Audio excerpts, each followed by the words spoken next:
Or like put it like Yeah, we should get a lot of things. Right? Like tie it like a headband thing where you can just have it like. That'd be pretty good, like a helmet. And then when you like a helmet look while cam. someone's talking, it just looks. Well, then I need one to look at mouth. That's actually a pretty practical idea. It just seems like I mean, usually I think I took my headlamp out. And then I'll never have to do. You usually have it in my. Oh yeah, it's true. You'd have to like. Flip it. No, I'm fine with not actually being. Oh yeah, then you have a mirror. A hand mirror. You just talk. That would be amazing. Man, we should really do that. I feel like that's solved the whole thematically problem just appropriate. right now. Yeah. You get a headlamp and you mount that to where the headlamp Just was. every now and then you hold up. And then you just say, "I have a point to make." I feel like you're not a heavy talker too, so you wouldn't have to do it that many times. Well, I haven't read compared to like times, compared to the rest of us yappers, you wouldn't have to do the mirror too many times. We'll see. All right, so we read through what, chapter 20? Yes. Cool. Through 20. And starting at where were we? 8? 12, 13, yeah. 13. So can I get a refresh on what happened in chapter 20? I read all this like Chapter a week 20? ago. Yeah, They're in the botanical forest. They get into the botanical the forest. botanic garden. Cool. I read It's past like, that, so I just wasn't sure where. Okay. They talk about They like find they talk about the Father Henry's mirrors, right? No, we but don't. the very end. You don't read them. We don't No, get we that do. chapter. Yeah, we do. That is 20. That is 20. That is 20. So we get through Father Anier's mirrors. Yeah. Okay, cool. In here. That is. But so the very end of the section that we read, they like come upon the hut in the woods, Right. Mm-hmm. and then that's the end of the chapter. Okay. Right. Okay.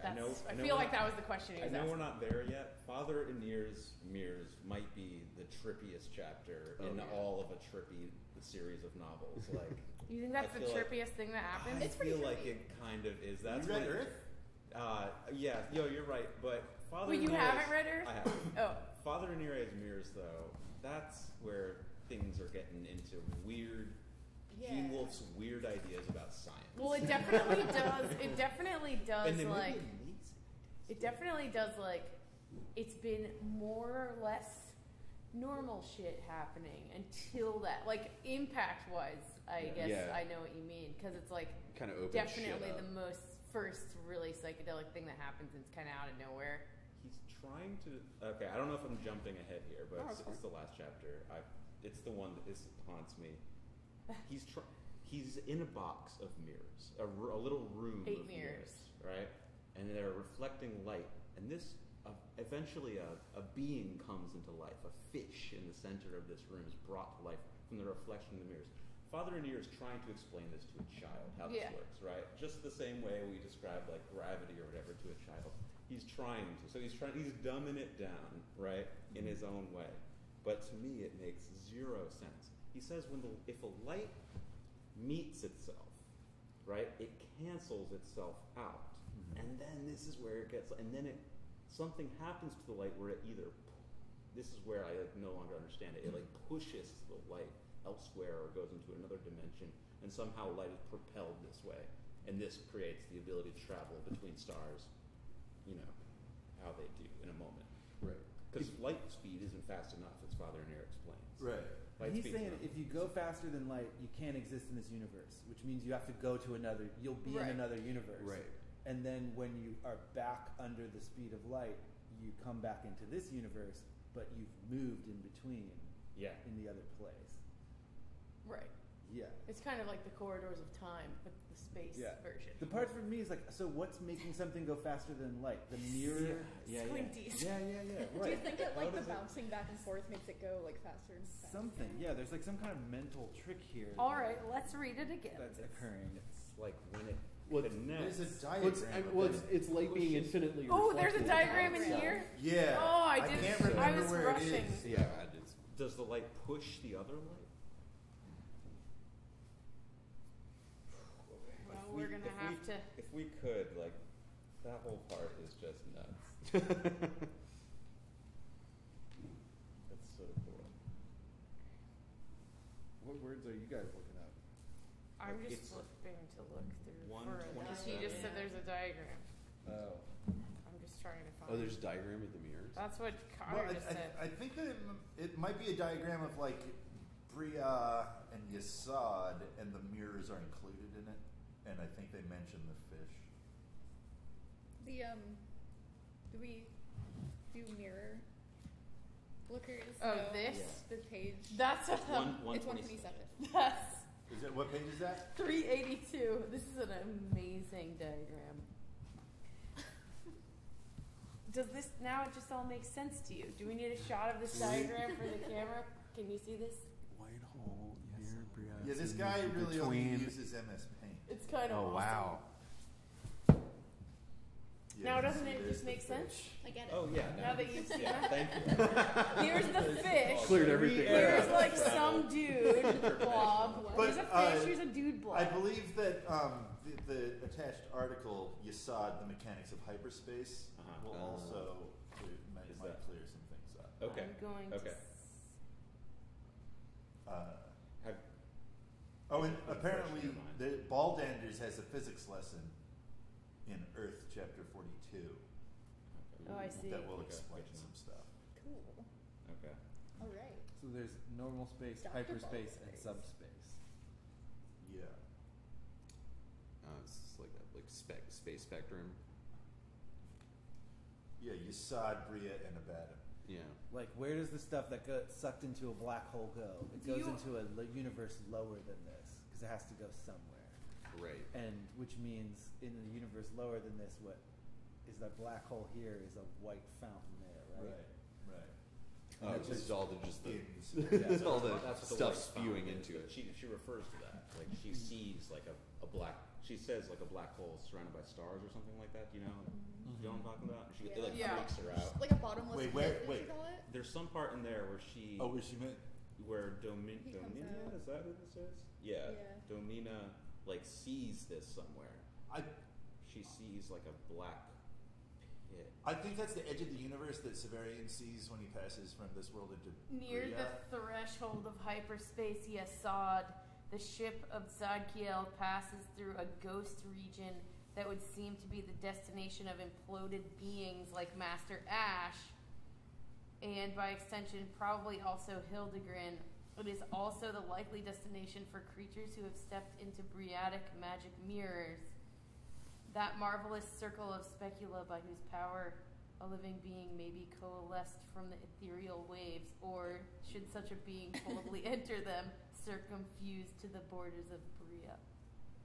If mirror travel is interdimensional travel that is as one way as black hole to white hole travel is, and if the Bria ghost region is where all who enter mirrors in Bria go, then the creatures that emerge from mirrors in Bria must come from a second ghost region, one that separates normal space Bria from subspace Abaddon. I don't know if that's helpful at all. Wow. The creatures that emerge from mirrors in Bria, in parentheses, it says slug, nocule, periton, salamander, etc. Yeah. So the sails of the ship, Zadkiel, do the same thing that Father Iniri's mirrors do. Right. And that's where the aports come from on the ship. And that's where Hethor, who has been a sailor, has gotten all of his creatures that he's played in Severian. They're Right. all aports from the sails of the ship. And the sails are pushed by light. Why a fish? I think it just keeps. It's. I don't think it's a literal fish. I think It's like the kind of. It's the kind of thing where the person can only describe something in the terms that they have or whatever. Like it says, like some alien thing. I think it's fish almost is- more of a a fish description. it of the did movement of indeed the light. remind her of a fish. Like it's not an actual fish. Yeah. A fish is It's just also an flickering. illustration of wave cancellation. Oh. Yeah. Right. So- You know what I mean? Sorry. No, it's good. So she's not describing a. It's not an She's calling actual it a fish, fish. but what she's seeing is like a swimming effect of light. Yeah, it seems like Flickering, an undulation Waveform. of the Because Okay. waveform. the reason she's there is first she said that she sees like a tear. Yes. Oh yeah, yes. that's a weird What thing. is she talking about there? They were like in the mirrors and she just saw something. So wait, can I bring up? I that a have that underlined. This is a mystery too. So so Thekla is describing what Domina told her or whatever. So she's saying, I knew what he meant, But Domnina said, I think I've seen him. Is he shaped like a tear, all gleaming? Father Aenir did not hesitate before he answered her, or even blink. Still, I understood that he was startled. He said, no, that is someone else, Dulcinea. Whatever that means. A sweet little one. Sweet little one. Can you see him plainly? And then, like, okay. So she's saying, oh yeah, I've seen this weird thing in the mirror. It looks like a tear, right? He's like, no, that's something else. Right. What? WTF is Who's the thing that looks like a tear? Why that's is the Fonda? fish, right? Well, apparently not. No. What? The fish in the in seeing it right in the Like the the effect Hall of is Mirrors happening thing. a little bit, and she kind of like gets a Gets an sense idea. Of it. Actually, Tear. okay. So when he says you must be wary, children, of looking at yourselves like that, there's an imp who waits in silver glass and creeps into the eyes of those who look into it. I guess. And then when she says, I knew what he meant and blushed, I feel like that is, he's being like, So she doesn't. facetious kind of, Right. like, it's vanity. like, vanity, Yeah, exactly. Like, a figurative image. exactly. Like, stop Okay. looking at yourself in the mirror. Yeah. You're being And- vain or whatever. And that's Okay. why she blushes. And then Dominina's like, I've seen this weird thing in a mirror. And he's like, that's not what I'm talking about. Yeah. Also, is it What he's talking about is the fish thing. is it tear or tear? I thought the same thing, but Shaped like a terror. yeah. The glistening, which it's like gleaming or Yeah, it makes me glistening. think All gleaming. tear. Yeah. But Must that be- that must be that tear. seems more like tear, but Yeah, there that's you go. obviously like a tear. intentionally like a vague. terror in the fabric Yeah. of existence. Shame. All right. But what is the fish doing before it starts getting sucked into our universe? Is it just like walking down the street and then What? I I don't think the fish is necessarily the being. Like it's more like the like whatever The the opening. harbinger of the being. You know, The like portal opening or something. yeah, it's like if you Reality blistering is something's being. right. Because that's the idea. Like they're like we can only have this on for means so- this amount of time. So weighty in the Is that right? sense.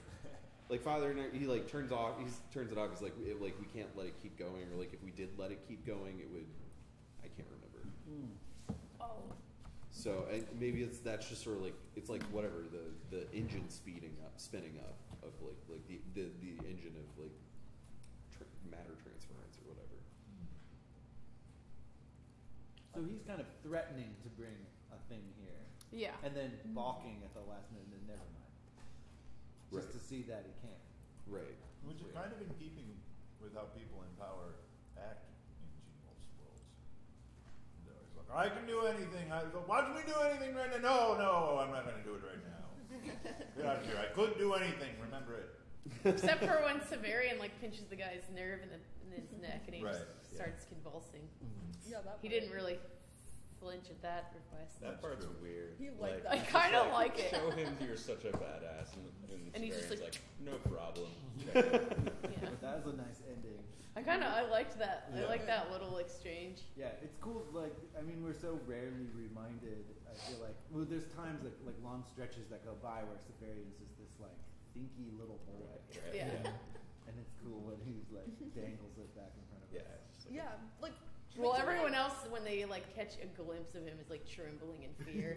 once They're we're just like, not- whoa! Like it happened right at the end of the our section. So The last thing that happens is For the me, dude it's in the easy to hut's like, oh forget. fuck, and like goes back in the hut. like it's easy to forget that he's terrifying. That- Like, yeah. it's just his presence. He's tall. Yeah, because he's such a wearing fucking little foolish and- twerp. Until they Well, like has a until And sword no on. shirt. yeah until he Yeah. like pins someone down with his foot and like sends them into convulsions or like somebody like just the examples we mentioned. He's like people extorts a screaming. free night at the inn by Right. just being He just intimidating. he's Yeah. just sitting in the inn and people are like, I have to Yeah. go. We're out of Time here. to leave. And then he's just like, I'm staying. As if no one can stop him. I always picture him doing these terrible acts of violence with like no emotion in his face at all. Yeah. Just like, Well, the way he describes it, like he'll describe other things kind of flowery. oh. This he's just like, and then I stuck on him, and did this, and just like, I guess because he's a scholar of this thing, so it's like a knitting pattern to him or something. An elementary nerve crush. Knitting. Yeah. Knitting pattern. All right, where are we? Where are we? Okay, do we Alright, want to yeah, go yeah, back let's to back that? up a We little started bit. at the end. I feel like we do that every time. As we do, yeah. Because that's fresh on your Oh no. chops. Please. Which chapter is that? 84, like the 84. backs. Thank you. So he just got turned Okay. himself in. Just killed Thecla, or helped Thecla. So this chapter is his whole little transition. Oh, I love the exchange where he's Palemon is talking about like the road. This Varian's like, yeah, I could walk on that road, and he's like, you're not listening to me. I'm telling you to not walk. Don't do that. Yeah, that's kind of awesome. Oh, weirdly, coincidentally, yesterday I was reading Metamorphosis, and the Palemon is a sea god, and it's the son of Cadmus or grandson of Cadmus. So Juno is pissed at everyone who's related to Cadmus, and is just trying to drive as many of them insane as possible. I think she's pissed because Semele has Bacchus, right? That's why she's mad at this family. Yeah. And she drives Eno, and she goes to hell and gets one of the Furies to go drive Eno and her husband Asthasmus or somebody insane. Asthasmus smashes their one baby on he like gets all his friends like, hey, we're gonna hunt a lion inside his house, and he starts tracking his wife. And he picks up his baby and smashes it, and then she takes their other baby and like runs naked to a cliff and jumps off. And then Aphrodite is like, that sucks. Juno fucking sucks, and asks Neptune to make them gods. So she makes the baby and the mom gods, and the baby son is Palemon. Cool. His name is something else, but he becomes Palemon, a new god of the sea. And Eno becomes, I don't remember what her new name. She gets a new name too. Yeah. And he's the old man of the sea, and he's a shapeshifter. Palemon's name forms a cryptic link not only to the other people, but also to the enemies of the new sun. Abaya. Yo, etc. what kind This of could be people an get important clue as to mythological the names? nature of his crime against the guild. Which, like, so this thing says this thing about how he was, like, exiled from the guild at some point. Like, does anybody know what the fuck? He talks about that here, right? He does, but I don't feel. There's this big implication that people know more about that story, but no one ever says what it is that everyone knows. Yeah. Like Right. we don't learn anything about it, but he talks about it. Oh. Sort of. Right? That's what I've always felt. It was Palermo was exiled Wait, from the so guild? Yeah. I missed that. I forget what kind of people get mythological names, right? Because there's like some kinds of people get mythological names, some people get saint names. I don't remember that. I think it says in one of the appendices. It right? does. I don't remember. Is there not a Saint Palemon? Oh. Hey, you know It's what? possible. I bet there is. Oh, there is one. Yeah, Egyptian hermit. Oh, Hey, okay. Yeah. sounds like a pretty That good sounds saint. pretty cool. Oh, when he's a hermit, he like left. He had to leave. That's cool. Are the gates shut? I think I'm gonna shut the gates. Oh, I thought you were talking about the. Oh, That's oh, a good, thank you. A good time to get rid of pencils.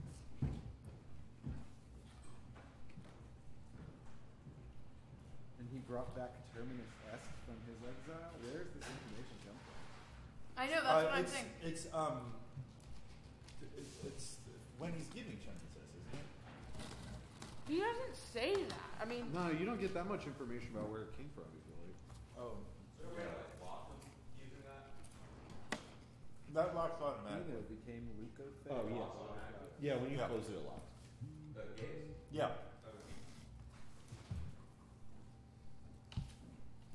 like, he says twice. He doesn't say he's been exiled at any point. Didn't He you says like, twice traveled? before members of the guild have been dispatched to outlying towns, though whether those were such cases as this, the chronicles do not say. Nevertheless, they furnish a precedent now. So, like, I guess he's talking about himself maybe there, and then he's talking about the roads and stuff, and Severian wonders how he knows about traveling. Yeah, or something, maybe that's why I thought he talked about travel. But he definitely doesn't talk about it. Maybe it's in one of the short stories. But there's also that whole part where Severian's like spacing out and doesn't hear what he says, which is nice. It's so Severian of him to do. But I feel like, or maybe he leaves there's stuff some out. place that we do. Do you think he might leave stuff out on purpose? I mean, it's not now, anyway. But at some point, this is revealed. I feel like I know that he went to Liddy. And I don't remember where I've read that. Well, he also says, he's like, I asked him where Thrax was, and he said, down Yol near the sea, Gyol near the sea. And then he's like, wait, I'm sorry, it's up. Right. And he's like, oh, I'm thinking of something else. Exactly. So I think that's like is alluded to there too. Because he's thinking about his own. He's like he's also spacing out a little bit. I think. Right. And What's that's a sea Liddy again? thing. It's a city. It's a town Down by in the earth. It's where Burgundifaria is from. Okay. How do you spell it? Liti. L-I-T. Okay. So this is written in 1980. Had any like Catholic Church pedo priest stuff happen at that point?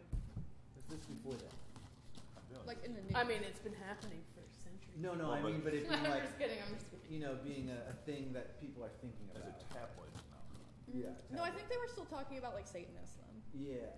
Or maybe it hadn't started yet. Because definitely that like their conversation made me think immediately of the Catholic Church. You know, like moving problem priests around. Yeah. And his, I don't know, his justification of it is like pretty solid. It's like, if we let the government in on this, they're going to worm their way. We're going to end up giving them control over us. We can't kill you, and we can't not do something about it. Yeah.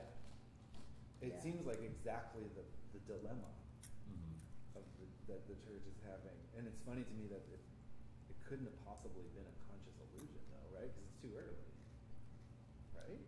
I don't know. I get a little bit of vibe from this book, and I don't know if it's intentional because I can't imagine it, but it does seem to me that there's like a little bit of reference to that, like, and that could just be my reading, but there almost seemed like there were moments where like Gurlos and Palamon are sort of alluding to like weird sexual energy between them and other like torturers below them, and certainly like the torture like in the keep. Yeah. That's not.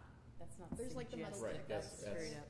Yeah, but I even got a little bit of energy from that. Like maybe I was just reading into it. I don't know, but like Severian seemed to almost imply that somewhere. Yeah. Like that perhaps he had even experienced something like that.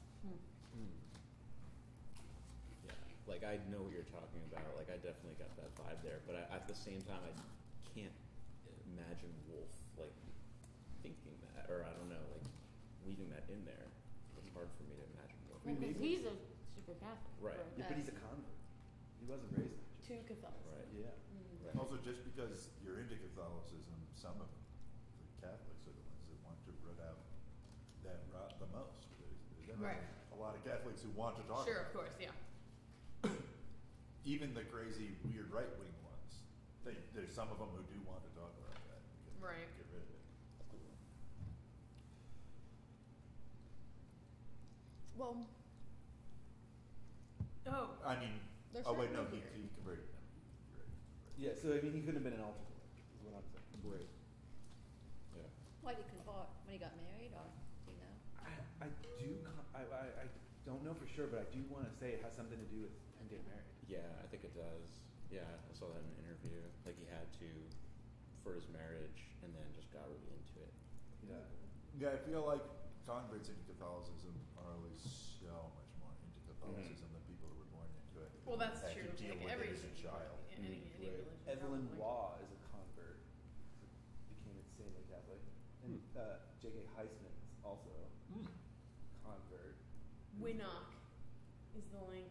He's Winnock, the slave of the Pelorines, is the one who tells about Palemon to Severian.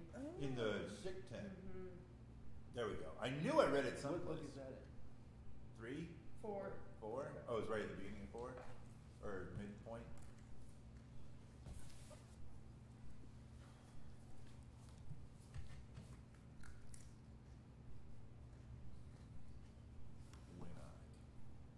How'd you find that? Because I realized that the Palemon entry goes further and it says, the question remains as to how he could have been a journeyman according to Winnock when exiled. Oh. Perhaps he was stripped of his master rank, and later when he returned to the tower with Terminus Est, it seems, he was reinstated as a master. His story may be the original solution to the Feast of St. Catherine is also... I don't understand that. I don't know what that means. So, solution? Yeah, what's the problem with the Feast of St. Catherine? I think that's when. Why is that wheel turned into flowers? Why is the Right. woman there? Why is the woman there? Yeah. Because, okay. I do think that this process is built into the guild. Nearly 50 years of age, he was whipped by journeyman Palemon in decades past before he was 20. Winnock says, in the olden times, slavery was by skin color. The darker a man was, the more a slave they made him. That's hard to believe, I know, but we used to have a chatelaine in the order who knew a lot about history, and she told me she was a truthful woman. And then it says, it is just possible that this historian among the Pelorines was the mysterious Monial Catherine. The timeline does not exclude it, since Palemon was exiled 30 years ago and Catherine left the order around 20 years ago. More alarming is the link to our own history. Whoever the historian was, she was very wise indeed, perhaps even a time traveler. Yeah. So maybe that's what it means, like the solution to the question of how Catherine, I don't know.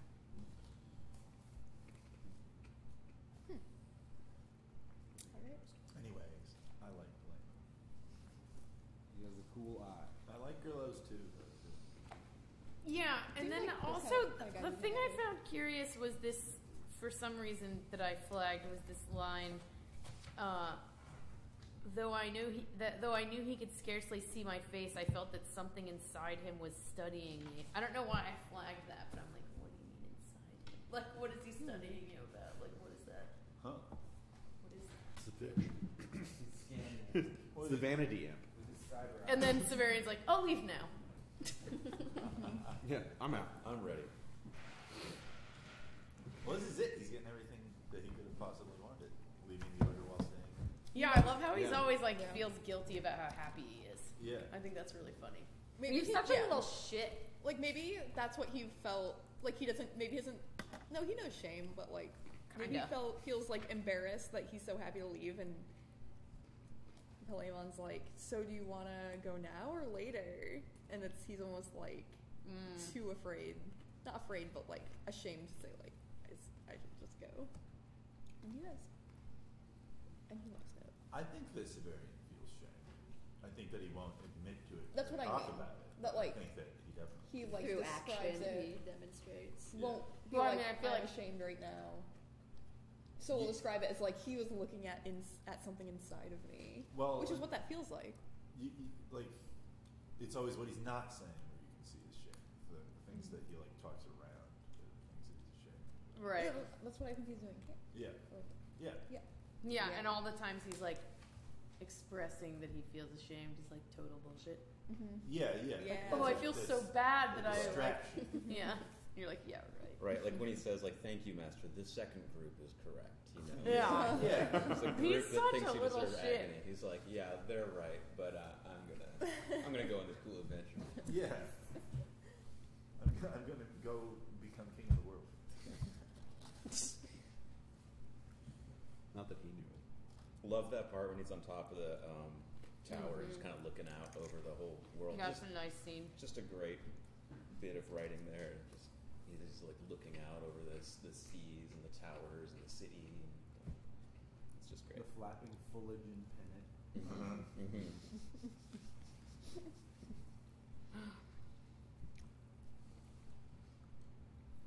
So the next chapter is the one that ends with the like flawless victory, neck snap or whatever. Oh yeah. But also the lockage, the guy who lets that happen, is such a.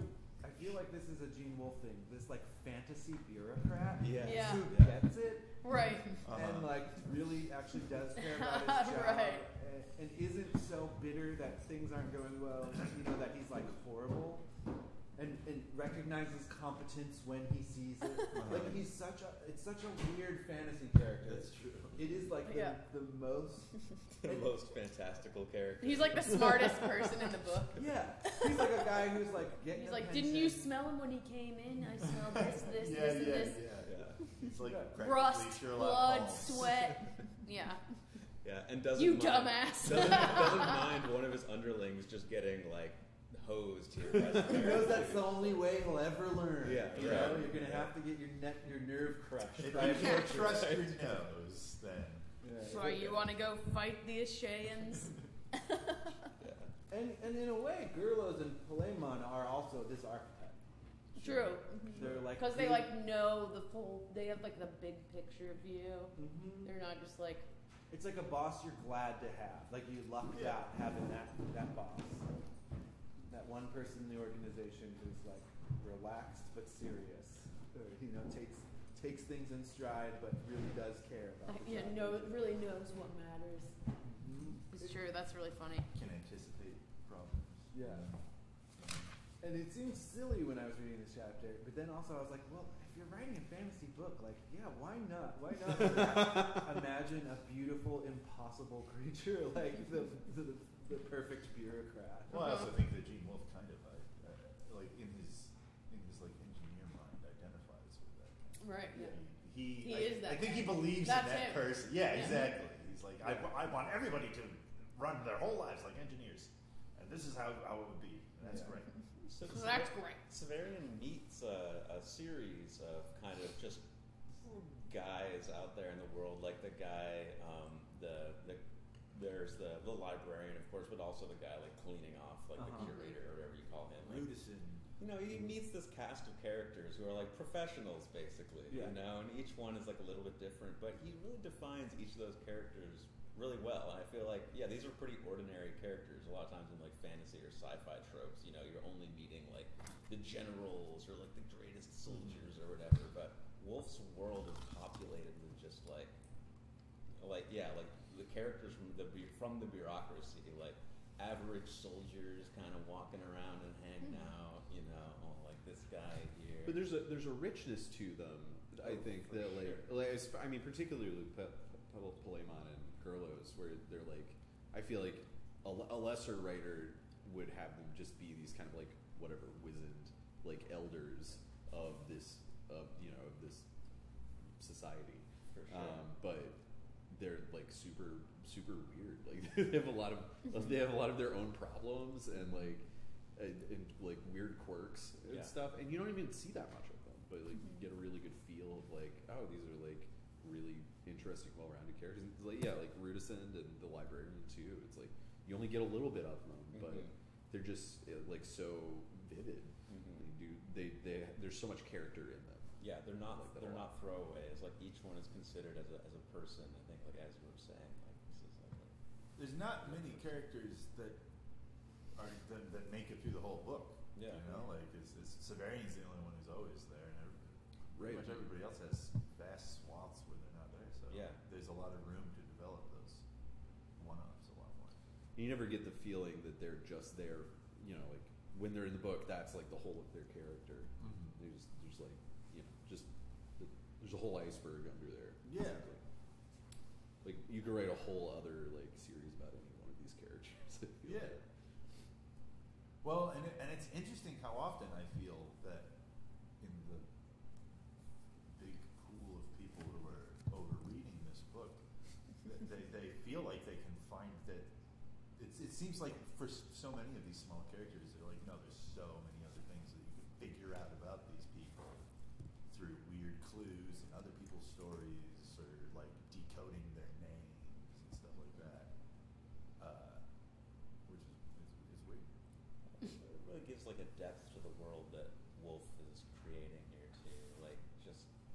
just makes the world feel more alive when these random people he's walking past and having these interactions with are so real. It's like so realized. Yeah. Oh, really? Yeah. And then full of references as well. Yeah. Yeah. Every time I find out that one of them's a real person. It's interesting. Oh. Yeah. Like Jorge's. Or... Yeah. Or Graves is going to be fun. Old Gravesy.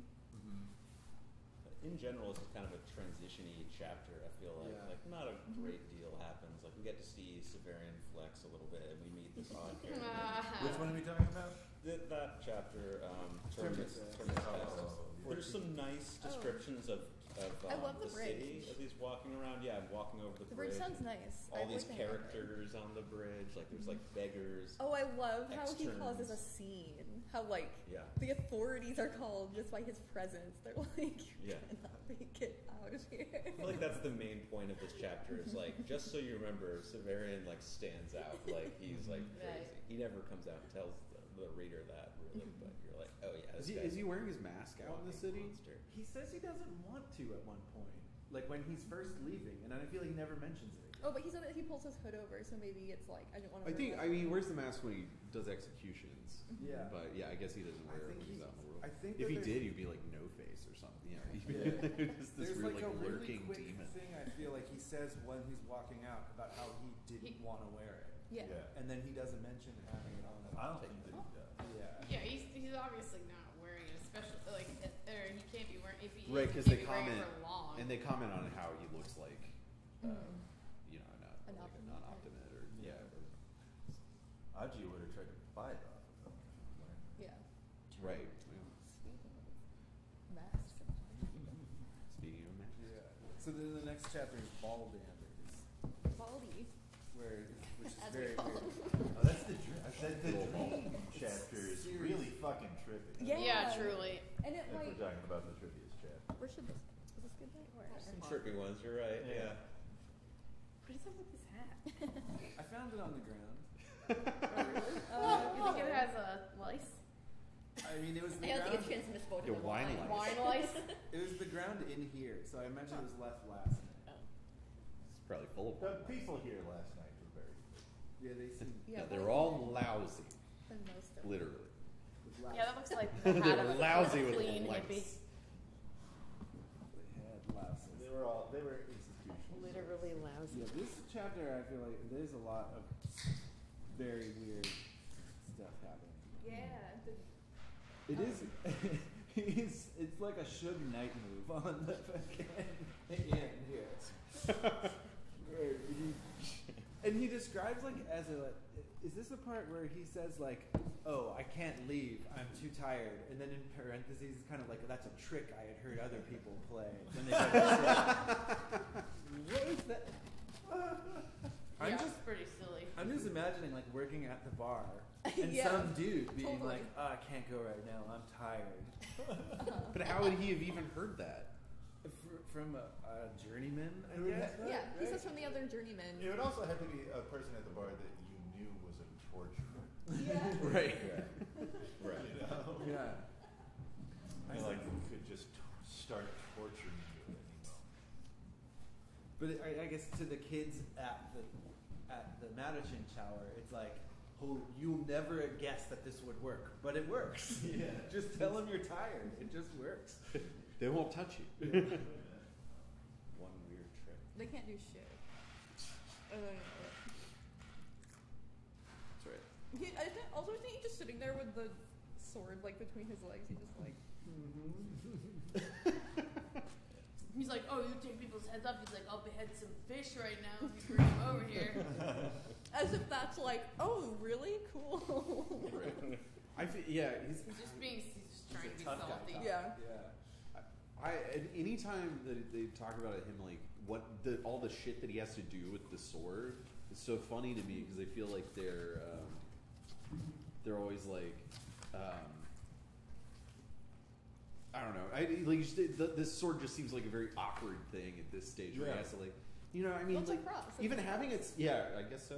I mean, even having it slung over his back, like having a sword slung over a cloak would be like is very awkward and like would wrap the cloak around him in a very weird way, and then we just gotta like put it between his legs to just sit down. And there's just so many like weird. He always like mentions where Terminus Est is, what he's doing with it. Like he's not like. He'll be like, oh yeah, and then I put the claw back. Like he's always talking about where his like 4 possessions are. Right. Yeah. He's only got so much stuff. Yeah. That's interesting. In the letter. Is there any earlier examples of this character of like the dude with the sword that's way too big for him? Because that's such like in Berserk. Yeah, like Berserk, the Japanese cartoon Berserk, or the Japanese video game Final Fantasy VII. You've got like Cloud. I guess it's an anime thing. Well, but it's designed that way. This isn't it's not a fencing blade. It's not a straight sword. It's basically not for parrying. It's just for cutting off. Yeah, it's just an axe. Isn't it like literally a cross? Like Like it doesn't even have a point at the end. Yeah. No, it's right. blunt. It's flat. Yeah, at the end. Yeah. It's a sign of his shame. It's crossed there. But I do wonder, did anime? I mean, that is such a common thing in anime. Did they get it from Gene Wolfe, or is it both coming from some other comic player? I think that a lot of people have thought about big. You mean the swords. comically big? Classic dude thought. Dudes think about big swords all the time. Right? Well, but before this, what other characters were swordsmen that had a comically oversized sword? I don't know. There. Yeah, I mean, King Arthur, it was a feat of strength just to get Yeah, nobody could pick up that sword. Right, it's like. But he was an actual child. True. Yeah. Right. When he was like 12 or something, when he pulled that sword out. Yeah. Well, Historical fact. Yeah. So it wasn't a huge sword, and it was a small man. But also, isn't even that unmanageable? Because I mean, it says the blade is an L in length, right? Which is like. It's like 6 feet tall, I thought. An No, L. it's not 6 feet long. I think isn't an L this? The drawing on the cover makes it look very short. Oh, we can't talk about the drawing. Yeah, drawings are non-canonical. No, yeah. I mean, I also don't it's think not a good that depiction like of it. Rasta trim is on. Yeah, he has crazy trim. I and hate photos. that fucking his cover. rough. Roughly I 45 think it's really inches. good. I mean, I enjoy it, but Awful. I enjoy it as But like he's like cover art, but I 7 don't feet think tall, it's like not a good 6'6", representation. 6.5 feet I'm tall or more whatever. interested in It is. where So the like, I love this shit. Oh, I mean, I guess that beautiful is still pretty scene. Yeah, there's like slightly different. But- Yours is actually. I mean, it's like it's like a big Looks like two-handed it's sword, dark and and they're not fucking He's on a around. float at the Pride Parade. I like what's that. underneath the tram of this thing.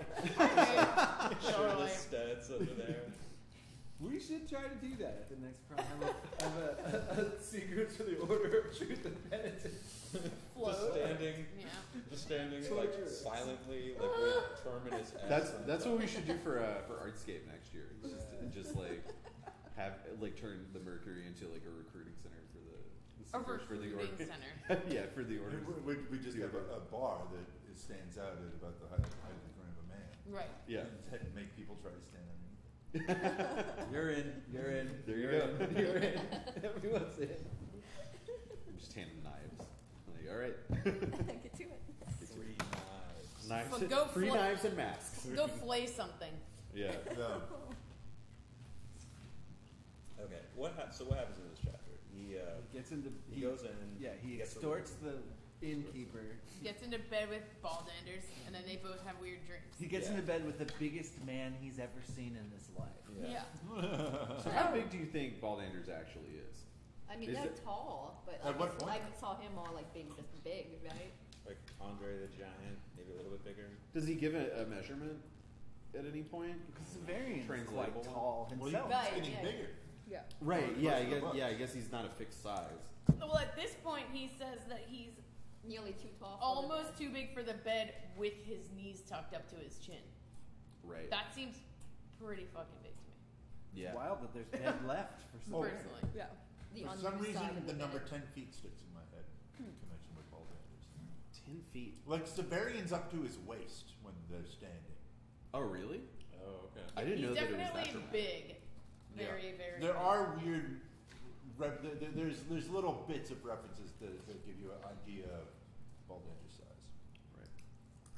Well, this. He is so tall that 8-foot tall Merlins are only as high as a railing to him. So that the. Oh. What? He's really big. He's fucking big. Very large. Suffice to say, he's fucking big. So he's 10 feet or taller. Yeah, at least I would think. Damn. Yeah, if 8 feet is a hand roll, yeah, you'd have to be like 12 or 14 feet. Yeah. And no one is too put off by this in this world. Yeah. No, they're like, notice it. They're like, yeah, this guy's tall. But they're not like, like that's the crazy.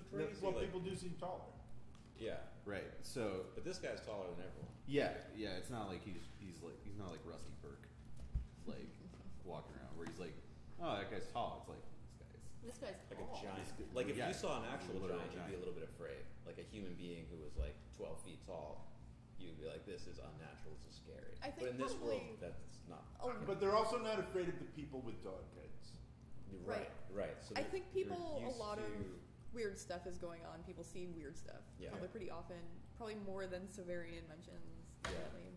It's just normal to him, so it doesn't have to mention it. It's like That's you're true. bound That's true. to Maybe see people are weird freaking out, characters. and he's just like, whatever. Yeah. Maybe Severian's just used to people freaking out, so he's like, Yeah, okay. he thinks that's a mutual reaction. he's been completely desensitized. He doesn't understand social cues at all. So Yeah. I think the These dream. guys love me. We should talk about the dream, because that's probably the most interesting, important part of the Then chapter. there's this weird. Even before the dream, they have the little yeah? conversation Yeah. where Baldander says never. Oh yeah. And then when Severian says what, he says his Never. name. I don't understand what is happening here. Well. Yeah. It's weird. And then Why does Severian Baldander just say assumes never? that he's like. So Severian assumes an answer that Baldander seems to accept. Mm-hmm. But so here's what I want to talk about the dream is that at the end they describe each other's dreams and they've dreamed of each other.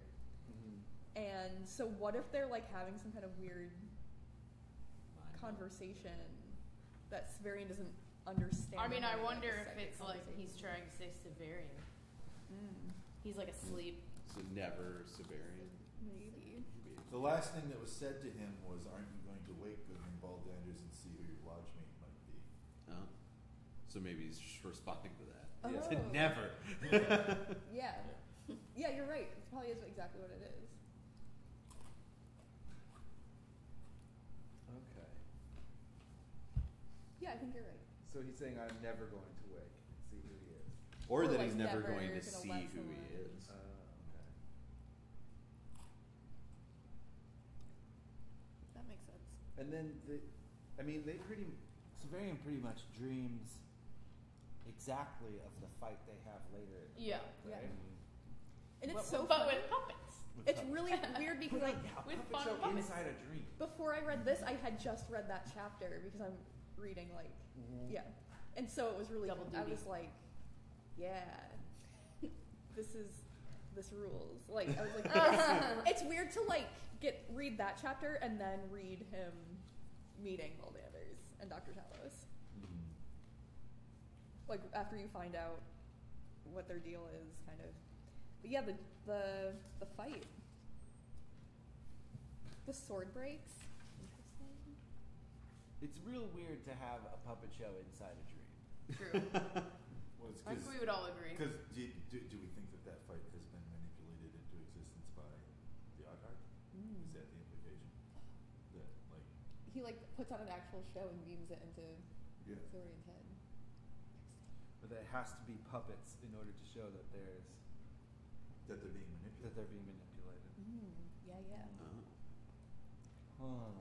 wow. You can't just show a dream fight because there's another person that's as important as the Right. puppeteer.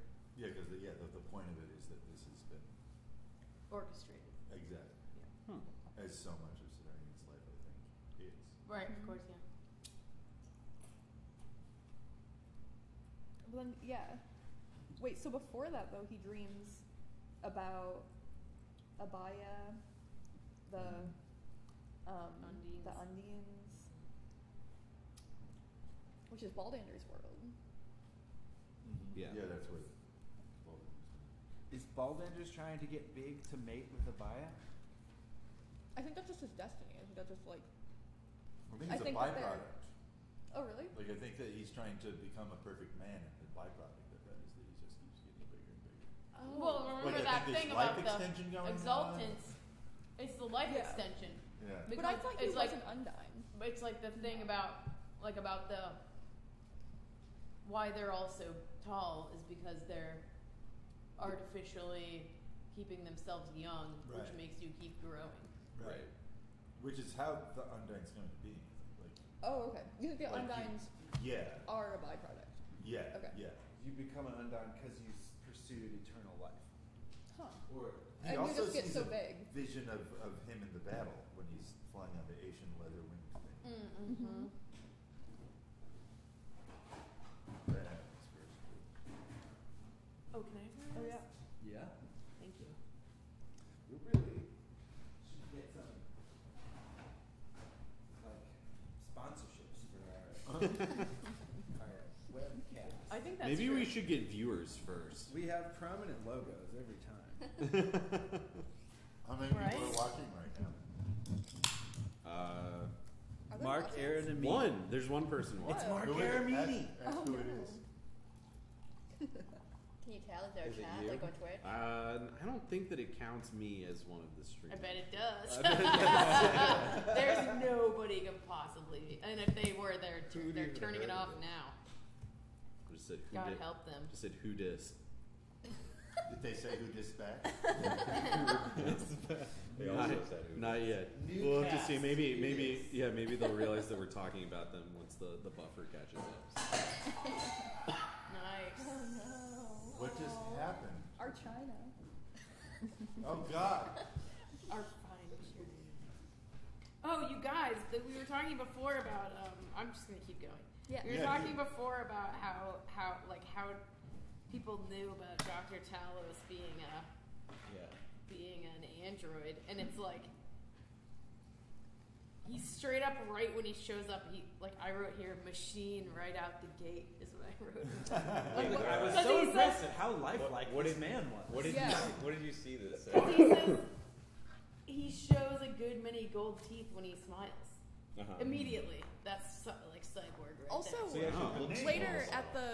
at the like when they're eating breakfast, he's like he looks like a fox. He actually looks like a stuffed fox. Oh yeah, well that's the Yeah, second part yeah. because it's if there are layers of reality between the reality Yeah. we see, even as there are layers of history beneath the ground we walk upon, then in one of those more profound realities, Dr. Talos' face was a fox's mask on a wall, and I marveled to see it turn and bend now toward the woman, achieving by those motions which made expression and thought appear to play across it, with the shadows of the nose and brows, an amazing and realistic appearance of vivacity. It's like wow. It's almost like Severian knows he's a robot at that point. Like Yeah. the way he's describing I mean, it. Like, he knows it when he's writing it, right. and I think that's like a post clue. Right. Yeah, I think he. In my mind, that's like I think there's he's something. that's he's him looking given- back on. I think it there's something and off adding that about in. him. I think there's just something like you can't put your finger on. Maybe that maybe Severian doesn't even really notice or think about, and then later he's like, I knew the whole Right. time. Because doesn't Well, I later mean, on he knows when he's writing. Right, exactly. Right. But he wants to make it look like. Because later on, doesn't he say that he had like assumed that Paul Anders was Dr. Talos's Creation. creation, yeah, and then he gets set right. That Paul Danders is the creation. That Dr. Talos is the He creation. assumed at the beginning that But Paul why does Paul Danders create Yeah. Dr. Talos to like boss him around and kind of like lead him on these goofy adventures? Because he's like, because like Baldander's is sleeping too long. He doesn't get up. It's like kind of like needs keeping him in someone. line. It's kind of like a It's like a smartphone, Yes, basically, yeah. like reminding you to like an exercise. it's a or Palm He's a Pilot. cute, foxy smartphone. Yeah. Oh, do we ever find out what Talos was doing the night before they met Just him? roaming around. Because he says town. he had an excellent night. Yeah. So he could have been doing anything. I mean, like what does Dr. Talos look he's for? like, in What does he do? He's in like, in a night out. I don't sleep very much. It's like, yeah, you don't sleep, you're a fucking robot. Yeah, and then He's just never probably eats. going out doing what? I mean, he could have been doing anything. Fucking with people, scaring people. Yeah, They drop being their weird. chains Yeah, first and totally. picking it up. Making connections, Going around being weird. influencing. Talking writing up a his whole play. talking up his theater.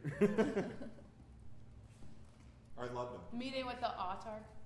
Yeah. Wait. I don't know. Do you think? Wait, really? I just threw that out there. So this That's is not based on it. all right.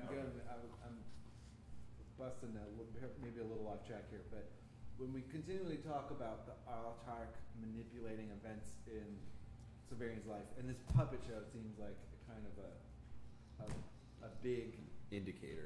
of that. Yeah. The autarch is eventually Severian. So is the But his predecessor manipulates that. right? The predecessor chooses Severian to be the next him, and then they're the Right. same guy.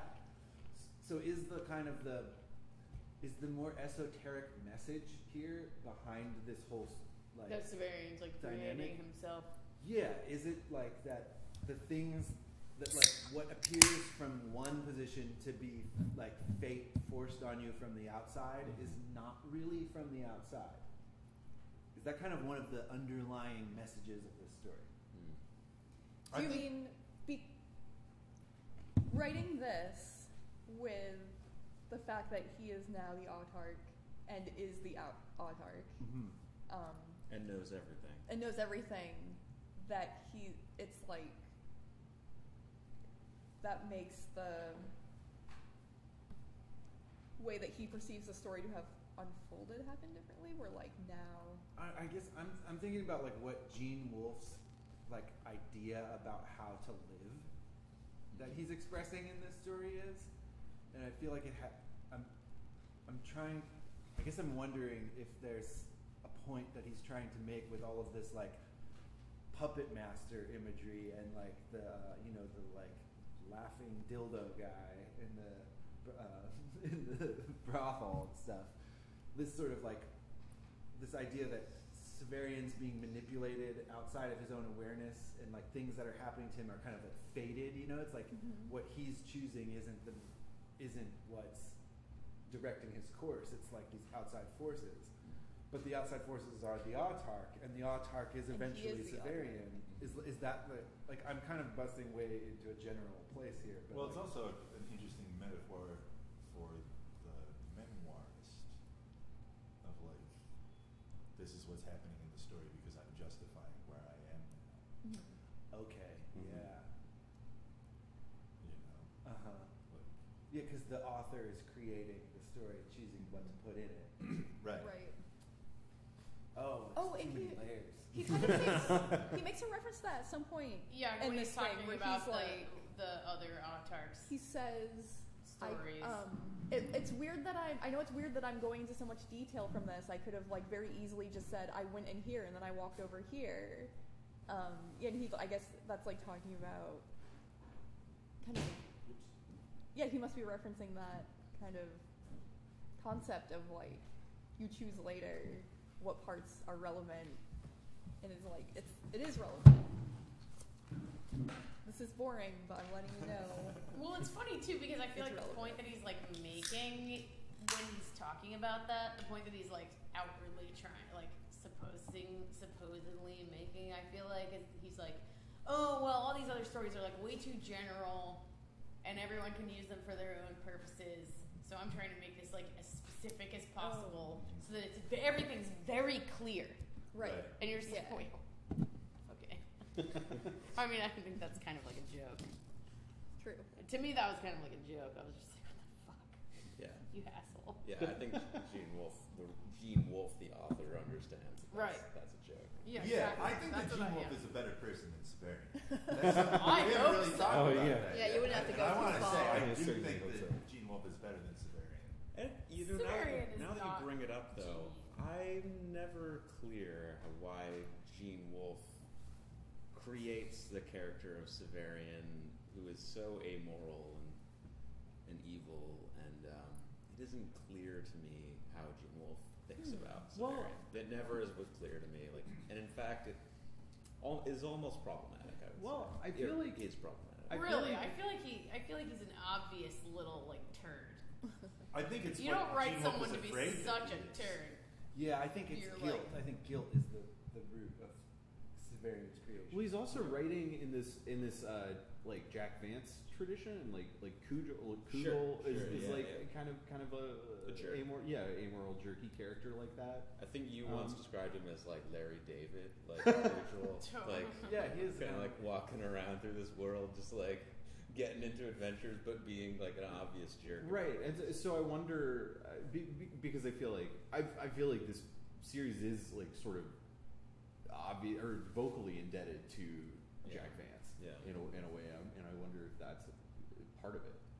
It's sort of like a gritty reboot. It's Diner. it's grittier for Oh sure. yeah. I mean, like, well, it's definitely like 20 years removed from Yeah.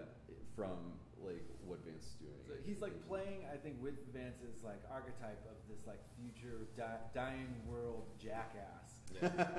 I love that as a name of an archetype. That's the But then- title of this yeah. episode now. But then like Wolf's approaching it from this weird sympathetic point of view of where I think it has a lot to do with Wolfe feels that he has had to make choices the way that Severian has made choices in his life, and he doesn't like it, but it's what succeeds. Mhm. And so he's got this romanticized like hero, like the like avatar of success is also this avatar of shittiness. And then I think it makes so much sense with him, also with him like kind of idolizing and romanticizing these like very humble, hardworking, serious, menial job doers. Like those are the people that keep society going. And The picture cleaners of the world. yeah, Well, because like Thomas Pynchon was a technical writer, and then he retired, and then John Bout retired, and Gene Wolfe retired as a mechanical engineer. He never did the full-time writing thing, I guess. So I think that informs it too. How old is Wolfe writing this? 40 What something? is this? 40? 80, and he's like He's in mid his- 80s now, so like 50s, Whoa. 40s, 40s, 50s. 50s, yeah. This is Pretty good. This isn't a young man's book Definitely. Definitely. for sure.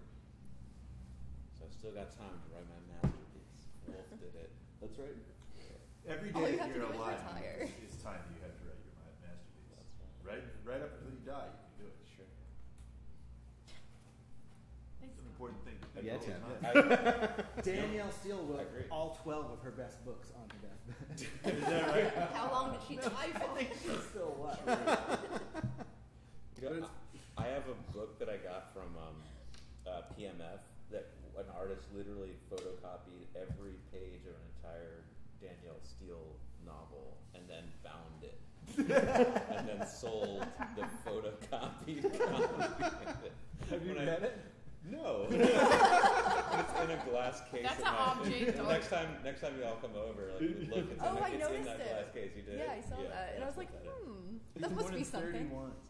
It's an object d'art. He was what? 31? 31, yeah.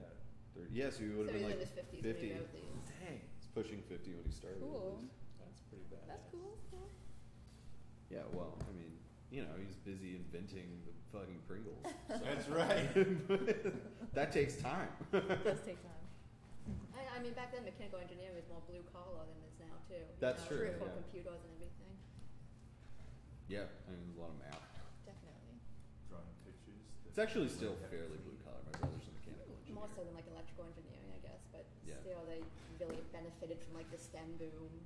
Yeah, definitely. So Neil deGrasse Tyson got fucking Me Too. I What? wanted What? to I saw that. You I got Me knew Too it. today! I saw Wow. Really? He made a woman do a Native American handshake with him where he said, I could feel your energy. But anyway, I hate him so much. I've never been impressed by I that. hate him. He's such God, a dick. He's so He just likes ruining things for people. Right, That's his yeah. whole deal. But he invented a Native American handshake to feel a woman's energy. That sucks. Did you guys see the first episode of Cosmos with him as the host? I saw Yeah. the first. No, I think I and that did. was it. Yeah, I think It's that's all I got to it. amazing. It's so amazing. It's all about Giordano Bruno, who was a real wizard. Yeah. Yeah. And he does this huge thing about how like he doesn't want to redo That's crazy. Sagan's and talk about Galileo. He's going to talk about somebody more obscure. And the guy he picks is a guy who like has a vision of a world with thousands of stars, which all have their own worlds about him. And he continually has to say in the thing, of course, he wasn't right for the right reasons. Like, no, Neil, you just created a program explaining why, like, revelatory epiphanies are true.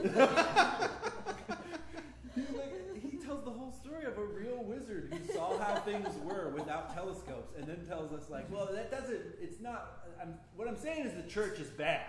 Yeah. It's so weird. It is so weird. I did see that, and I didn't watch any other episode. Yeah, me that's the neither. only one. I think it's kind of corny. I was like, it can't get any better than this. Well, that's what the original one is like too. If you Yeah. watch the Sagan I Cosmos, have, but I remember it being way better. oh, it's pretty corny too. It's great, but it's also very corny. Yeah, there's good corny and bad corny. We can all agree about I mean, that. Sagan was also a dick about anything supernatural and not scientific. But he didn't have a Twitter. That's true. So. He's True, all did not his have Twitter. division is in like a entertainment science. And nobody asked him what he educational thought of program. movies, you know. Yeah. I was like, yeah, I want Carl Sagan to ruin this movie for me. I'd be more okay with Sagan. Maybe now that Neil deGrasse Tyson is disgraced, we could get him. Like his price will go down. Like get him. No. I mean, Like he got got. we could hire Wham him City to Lecture pedantically explain movies that don't need to be. Like house guest. All The all Princess scientific Bride. inaccuracies in the Bridges of Madison County. Yeah. We'd be like, yo, we just want. That's not where that bridge is. That bridge is in Walker I County. think that I love that idea. There may be a sale on that exact service. But you know what it also means is that now that he's out of the way, we can start the big revolution to like, bring magic. Oh yeah, Right. this is the end of. This is the beginning of the end of science. Yes. That's what I was going to say. Who I would've thought thought you were going to say, sexual I thought you were harassment going to would be say the now end that of he's science. disgraced, maybe we Down can with just Yeah. It's all we will been be a lie. fashioning reality with our wills in just months. Yeah, all my It's already broken down so far. That's in the last crack couple of this years. open now. Tyson's the last It's one right. holding us back. It's right for a Him reason. and Bill Nye. Yeah, you're next, Bill Nye. Bill Nye. Not even a scientist. Bill Nye. We could trick so. He's an engineer. Yeah. He's a television personality. Yeah. He was an actual engineer for Boeing, though. Wow. Yeah, well, that's not what he is now. It's not what he is now. You're right. Oh my god. Okay, I'm going to ask a question here. Back to having to do with Thank you for always This bringing does us back, all by the kind of way. have to do with the book. Though. No, I know. I just feel like It's not totally off. we got our good jokes So in. let's go now back. we can go back. No, you're right. I let it go. I wasn't. I'm No, not being a thank you stickler. for always bringing us back. I'm not That's being a sincere. stickler. I'm like down to have that conversation too. I'm just saying it is also very on theme. Yeah, I agree. Everything. On Yeah, that was There's this no- episode's short. There's people. nothing that's Uh-oh. not on theme I for heard these two. books. I think. Yeah. Think about it. Anyway, my question is, Are you drinking? what water? is the reality? No, I always turn mine to the side. That's. I'm glad you Look do at that. that. Shit. I'm the I reason know. you have to do that. It's because of me. I will All just right, grab everyone. it. One of you could remove the tab. That would be another. It's just signifier. when I gotta open watch it, out for a it lip cut. automatically. It's like an automatic movement. Anyway, I don't even notice that I do it until. This So back to the happens. book. Yeah. My question is, what is the like? So Baldanders and Severian are influencing each other's dreams, Maybe. and so? like, Yes, yeah.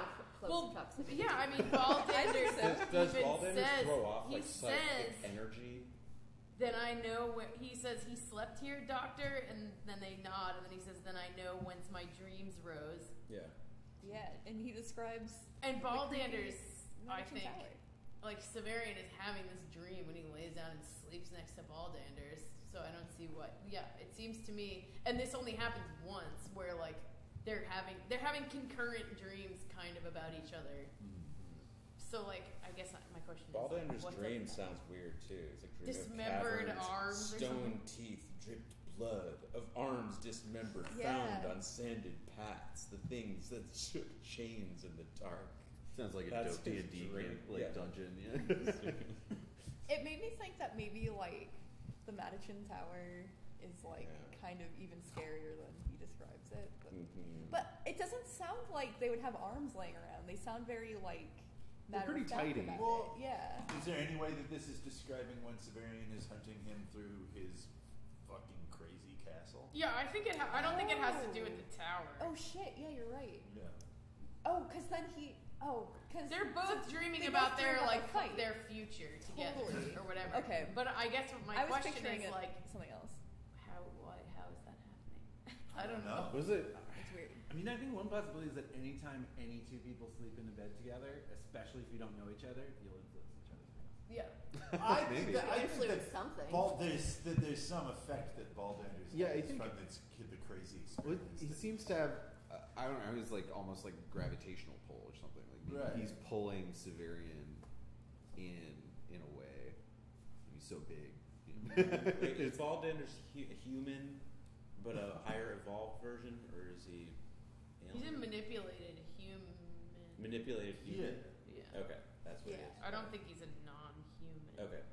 Well, I think he's evolved. I do think he's evolving out of being human. Yeah, but he started as human. He didn't start as something else. Is Baldander's Typhon? No, they're different. No. They're different. No, Those are different. Yeah, Typhon. God, I had this. I remember having this he's a insane revelation about Typhon and or Baldander's the last time I read this, and it's like been so long that I forgot. And I called you raving about it. I feel like, but I forgot. I remember you calling me and raving, but I don't remember. Exactly. Exactly. Maybe it'll come back to me when we get there, like way later from now, Yeah. because that's a long way to go. I mean, but they're related. What is their relation? They're just Their pursuit. yeah. They're like echoes of one another in time. But I think that Baldander's is doing it, whereas Typhon didn't. You know, like Baldander's is just growing bigger and becoming a Baya and all those things. Like Baldander's is doing the right thing, and Typhon like had to cut off somebody else's head and grabbed his body onto that body, and then like ended up being mummified anyhow. You know. Oh, Unless like Baldander's. he also downloaded his mind. I understand. You mean like? I thought you meant Baldander's is achieving it. Right. I thought you meant that Typhon didn't do that on purpose, and I was like, whoa, what? No, Typhon just He didn't did. know what he was He just doing. did it wrong. Fucked it all up. Yeah, Baldander's is doing it. Yeah. Yeah. And he didn't. Well, does he slave the people of Lake Turner? It seems like no. No, he takes some of them in. He Right. they kidnap some of them. They kidnap like kids and stuff, and then use them. How old do you think Baldander's is? Quite quite old. Yeah, I think so too. Yeah. Maybe like a couple hundred years old. Maybe. God damn it! I wish I could remember what it was. I should have made notes last time. Wait, so does Baldander's get? I had such a good fucking idea, and it's through the gone course now. of all the books, Baldander's noticeably Sorry, gets bigger every time we see him. Is that true? I believe so. So it shouldn't be hundreds of years, because like then he'd be way, way, way bigger. He'd be in the water by now. Yeah, if he started at a human rate. Yeah. Yeah, you're right. I think maybe he gets bigger when we look at him. Who knows? He could just be 30 or 40 and just growing at like an accelerated. It's like a Yeah. Paul Bunyan type. It's another 20 years before he evolves into the water, I guess, right? Was it what? Did I say that? Well, he's evolving into the water at the end of Earth. Yeah. So how far away is that? Like 20 years from now? 20, 30 years. A thing that I thought that was interesting that happens in between the dreams is when Severian identifies himself as a headsman to Baldander's, because my lips shaped themselves to say I was no Carnifex but a journeyman of the Torturers Guild. Then I recalled my disgrace and that Thrax had sent for an executioner. And I thought that was really interesting. Like that is no one is around to contradict whatever Severian wants to say, and he has no problem with lies. But in this circumstance, he's like weirdly scrupulously honest. I think it's still fresh, right? Like his exile is still like very much on his mind. Yeah, it was just like that day. Yeah, and I think this is also the kind of liar that he is that he doesn't lie to himself. He lies to other people. He could also be lying in the way that, like, in my mind, it's like he's just fucking tired and wants to go to bed, doesn't have a conversation about it, and then also remembers, like, oh right, yeah, I'm doing that anyway. And then in the book, the written version, he's like, and then I remembered my shame and disgrace. But in real scenario, it's just like, I don't want to explain this. don't worry, I'm not gonna kill you. I'm just too fucking tired.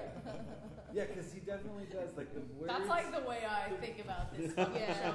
The words he chooses here, he does want us to think that he was like, I had the opportunity to say anything I wanted, and I said I he suck. says about, like, his internal monologue about feeling guilty or shame, I feel like it's complete bullshit. For, like, it's the performance for us. Like, that's not the performance for, like, himself or the performance for Baldanders. That's like he's performing for the reader how virtuous he is, which he's fucking obviously not. Yeah, that's my read on that. And that to me, like, is part of the whole weird guilt, like, thread that's running through this. Is that, like, if you're good at lying at other people and not to yourself, then you will be the king of the world. Okay. Like, that's the path. To thine own self be true, to all others be false. Yeah. Oh yeah, wait. He says that in there, right? What, the thing I just said? Yeah. No, I just made that up. Unless he did say that and I absorbed it. Does he? I don't remember. I think maybe I saw that somewhere else. I mean, to thine own self be true. I didn't make that up. No, I know. I know. Got a certain ring to it. Yeah. No, but I'm You should have thinking, made like, Yeah, I ought to put that into something. at some point very recently, in like the past like 3 days, I feel like I read that somewhere. I pre-record a lot of the things that I think I'm going to say in book club, and then I send them to a little speaker that's hidden in your room. It's Bluetooth. Yeah, it's Bluetooth. Just like, I'm just standing outside your house. Yeah, just hit and play. I'm just gonna ride around for a couple hours today and say all the things into the Bluetooth of people I will be seeing later this week. Now that's power. Yeah, you can just embed ideas. Yeah, what do you think? That's what an autarch What do you would think do. the autarchs do? Where do you think all these there's some dreams came autarch from? shit. The autarchs whispering about, like, marionettes in the window. Oh shit, guys, I gotta go whisper in the Yeah, I mean, the autarch's a busy man. Don't worry about it. Don't worry about it. He's kind of like Santa You'll Claus, see it. right? He's like, Oh, yeah. he says, It's popping up Yeah, everywhere. Kurt Kurt Russell's Santa Claus. Oh yeah, I heard. In what? have you watched it yet? No, but I want to. I really want to. It's a show. What program is that? You and I can watch it then, because Madison Wait, does not watch want to watch it. The Christmas Chronicles. Yeah, it's a Netflix movie where Kurt Russell's. Oh my god, I've seen it, yes. You already watched it? No, I've Oh, okay. seen photos of him, yes. No, I have not seen it. I just and wanted, I won't. I just but want it I've to be seen like the photos of Christmas it. version of Big Trouble in Little China. Yeah. Oh my god. And I think that it is. It is kind of a Christmas It's movie. got to be. I mean, the sleigh's a little I bit just like like it. Pork Chop Express. The old guys kind of look like Santa Clauses. Can we talk about the book Weird yet? ass Santa Claus. Oh. This part's boring. Do you want to switch chapters? This side conversation is boring to me. What character do you think Kurt Russell would play in the film adaptation of this book? Racking my brains. I don't know if I have it yet. Yeah. Oh, I feel like I know, but I don't know who I know it is yet. Maybe he's the author. No, it's been But that's DeVito. Danny We DeVito, established yeah, that, we yeah. did establish it. Both. That role is filled. Wait, who's the God. author? Danny DeVito. Oh, right, You Danny see him DeVito. looking so 'Cause he's shining short. and beautiful. Right. And bald. Yeah. Short he's and bald. old. I think so. Jonas? Is he too old for Jonas?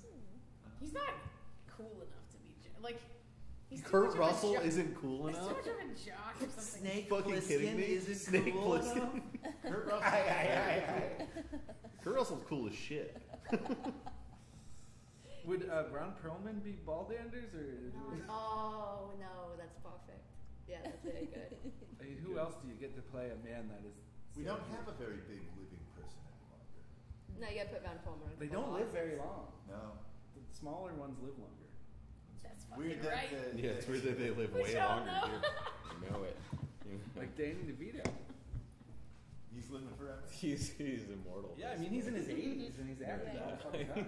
Danny DeVito's not in his 80s. You're full No of shit. fucking way. No fucking way in Yeah, hell. he's like 84. No, You man. know what I'm saying? Man is- No, He's like 70 at most. No, he's like 55. Yeah, he's got to be way younger. Definitely older than 55. He's weird. I'm on the case. Maybe He's 60s. definitely older than 55. He's not fucking 84. No tell me fucking way. tell me the year. I'm gonna get my calculator open. He is 74. 74. 74. Nice. He A was little bit older born than I in November expected. 17th, 1944 in Neptune Township, 84? New Jersey. Closer than 55. Hey, he looks Somewhat closer. He's doing alright. By double. He's pushing 80. For the amount of stuff Well he does, preserved. he's like someone For, else. for what he is. That's impressive. To be 74. He's from a family of 5. Good to know. Anything else you'd like to know while I'm here? Didn't he and Rhea Perlman divorce and then get back And then, together? in fact, they did. That's awesome. As did Kurt Russell and Goldie Hawn, I believe. Oh shit. I don't think they ever got married. That's They the never got married, but coolest they thing you can separated. do. They're just always They broke up and Right. got back Yeah. The together. coolest thing you can do is date someone for 30 years, break up with them briefly, and then get back together. I agree. It's the coolest thing you can do. All right. Like, of all the things? Of all the Like, things. of all the things you can do with another person. Have you started working on that yet? It's a long game to play. Yeah, you gotta plan ahead. Wait, can we talk about the book? Yes, please. Let's go to page 102, the rag shop. Yeah, the rag. Let's go. The rag shop. Let's get some rags. Can we talk about how cool Severian is that he's constantly different these people? Constantly being like, yeah, I'll meet you at some place, and then just like not. He's like, yeah, whatever. He's like, I had no And something intention of else. ever seeing them again. It is really funny. The whole setup of like, we're gonna do this play. You're gonna be in it. You should quit your job. Oh, this is gonna be great. And Severian's like, yep. Bye. What would you do in that one situation? thing that I like about this is More or like it less. describes how Same theater thing. gets put on. I feel like people have done exactly this to me before. Where I'd be like, Leave. hey, will you be in this play? And they're like, yeah, I'll be in this play. I'm like, okay, we're gonna have a meeting at this time, and they just never come. Yeah, that happened to you like last week, didn't it? Oh yeah, well no, that guy ended up giving me mushrooms. He did. He came and gave you instead of giving you weeks of his life of rehearsal. Yeah. That's fair. Good shade for him. It's a really good deal. Yeah, he came out like Yeah. a fox. But I kind of feel like everyone wins in that situation because then he doesn't have to do like 3 rehearsals a week for 6 weeks. Right, exactly. He got out of that. But then I also feel like I've had the thing of like, quit your job, be in this play, and somebody was like, okay. I think that both of those things happen all the Yeah, time. well, there it is. I've been on both sides of that in my life. I've been like the person to blow something off and the person to be blown off. And Yeah. be blown. I've been the blower and the blown. The blowy. The blow. The blue. The blown. The blue. Sorry. But yeah. God damn you guys. So this book. Back to the, Every okay. time you say "let's get back to the book," we get further away. Yeah. We have to Oh, stop God, saying it's "can like we a- get back to the book?" Yeah, we have to go all the way back. We have to allow. Never mind. we know what I'm we going to We don't say. didn't have get to off allow track at anything. all until we started saying about the book. So Well, I feel like what's the next cool thing? there's the I rest. don't think It's that edgy, can't be edgy. true. That can't be true, or else I wouldn't have had a reason to say it. So we are at the rag shop, page 102. What? I think it might just be because It's a really there's short not chapter. like the most interesting shit in this. For sure, and I feel like section that we new read. readers, I feel like, are going to get thrown during this whole bit of the book that we're in now. That's what I feel. When I've introduced people to this book, I feel like this is a lot of times when they're like, I no longer. I think it was a Get little into bit the of a botanical stumbling. garden. That's what I Yeah. say. I say once if you Yeah. make it to the botanical garden, Yeah. you're fucking you can't walk away after Yeah. that. Right. You're locked in at that point. The whole thing with like Audrey and the cart ride. Yeah, I remember like I like that the being. cart I like it now, but I feel like the first time I read it, it was like, what is this? Like, why? It's my, why? it's my least favorite passage of the book. So It's- Yeah, it's because sci-fi nerds don't want action movies. It's like it's got this kind of like goofy. It's hokey. It's good. That's what I like. It is But it's kind of like a, I It's can't think of the Indiana word, Jones. it's like a trudge. It's like, okay, and now we have to go to the botanical garden, see at the Avern, but like, oh, we go on this stupid, like, Yeah.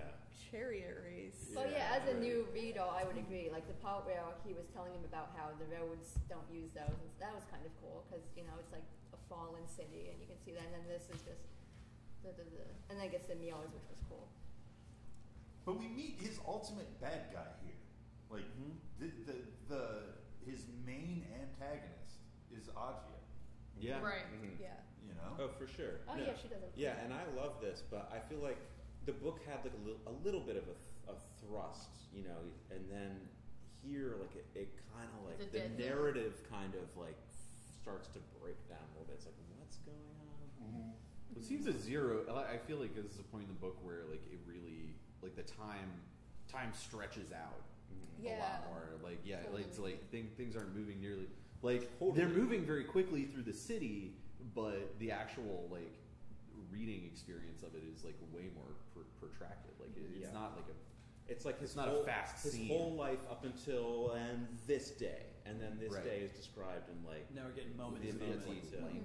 Well, also it's like most important day of his life. the first time stuff actually kind of happens. Before it's just like, oh, okay, talking, walking around, and now it's like, this is it. Kind of throws you off, I guess. It's a little well, the which story like begins. right, and like Ajia like certainly throws him off. So it makes sense. Which the masks within masks, I think that's a tricky. That's so I know totally like so weird. So awesome. so Agilus is wearing the mask. He's like, take the mask off, and he takes the mask. And he's like, you're still wearing a mask. And he totally forgets. And it, never mentions like, it again. Forgets about it. So but then are there's they this aliens? Well, but then there's this reality where and then there's this thing about how Agilus and Agia like look so much alike that they're like, but those are that's obviously they're both wearing masks. I think there's a thing in there about a list. There's an unusual number of twins in this book, and I think that somebody argues that there's an implication that Severian has a twin because there are there's young Severians. I've read that. I've read that for sure. At least the thing about Severian having a twin. The thing because like there's the suggestion is that Severa and Severian are that they have like twin names, and that Severa and Severian is a common one. Yeah. So what do you think of Severian's description of is it Agilus in the store? He says the man behind the counter was more frightening than any torturer. His face was a skeleton's, or nearly so. A face with dark pits for eyes, shrunken cheeks, and a lipless mouth. That's the first mask. He tells him to take the mask off. And then he sees that the ribbons are and still there afterwards. So he takes the mask off. And I'm picturing in The Nightmare Before Christmas, they have those three kids. They're all wearing masks, and they have one that has a skull mask, and that's always what I picture. So why is he wearing a mask like this, just hanging out in his store? Yeah, because he's a fucking Hyrule. I really think You they're think aliens. Agilus and Agia are... But isn't he so shocked by the Hyrules later when he's at the House Absolute? Like, wouldn't there be some? I don't think he doesn't know I that. don't think the Severian knows that they're Also, Hyrules. because like first I assumed he's wearing a mask, so Severian doesn't know that they're twins because they look so unmistakably like each other.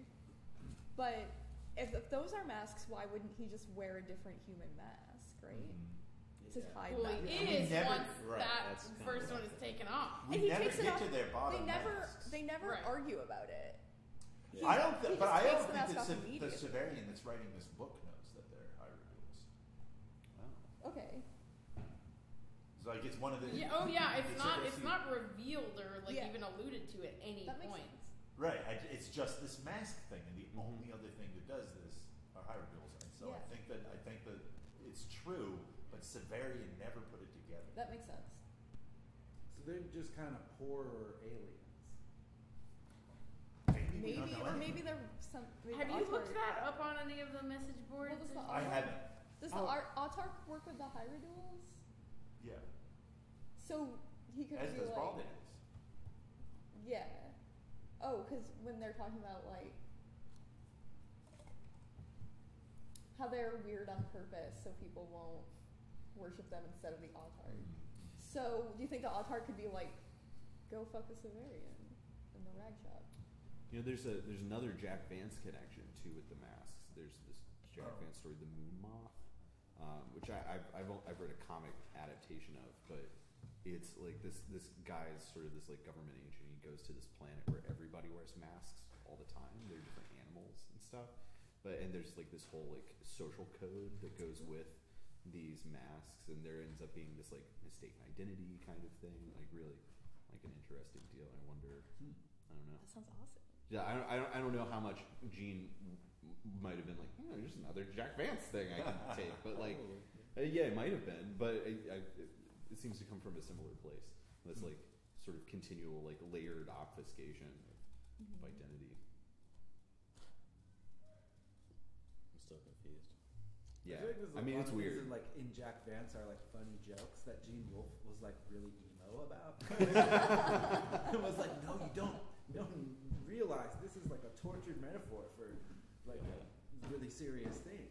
Had to like redo some things Vance did just to like pull out all of this extra feeling. Well, I think also in the Moon Moth, they like nobody speaks to each other. Like everything is in song, and you have like this like whole rack of instruments that you have to like connote different like feelings and like tones that you're trying to speak to people in. That's cool. Yeah, it's pretty wild. I mean, it's a cool story.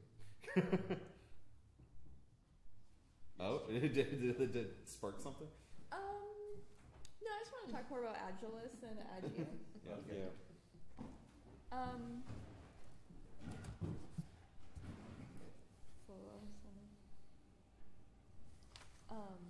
There's that part where he says it's like encountering a psychopomp, which he says to the guy that kills him. Yeah. That's like a kind of a corny, funny, like wah wah shit. Right. Is that where you got the term, Connor? Didn't you put out a zine called like Psychopomp? Yeah, Project Psychopomp. Is this where you got the term? I don't remember where I first heard that word, but it was certainly around the time that I was reading these books that I first got really into it. I underlined that. It's like, oh, Also, there's psychopomps in the new Sabrina show. Oh, there are. Yeah. That is very, very true. Yeah. In the new Super what? Sabrina. Oh, Sabrina. Chilling Adventures They're of little birds. They're cute little birds. Little Birds. Starlings. Yeah, Which they- Starlings are also psychopomps in The Darker Half by Stephen King. So Cacagins also wear layers of masks, right? Right, which they're the same thing. Oh. Cacagin is like a derogatory term for a hydroid. Yeah. Oh, okay. Oh, gotcha. okay. Oh. Shitborn. Shitborn. Okay. Cool. Yeah.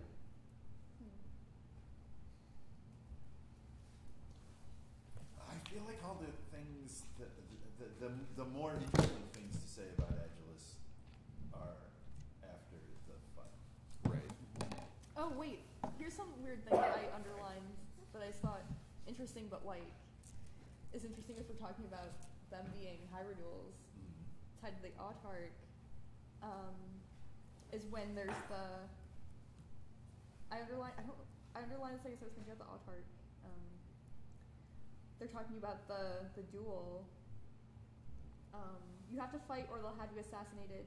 The only question is whether you've really offended a hipparch or if there's some highly placed official in the House Absolute behind this. Right. Oh.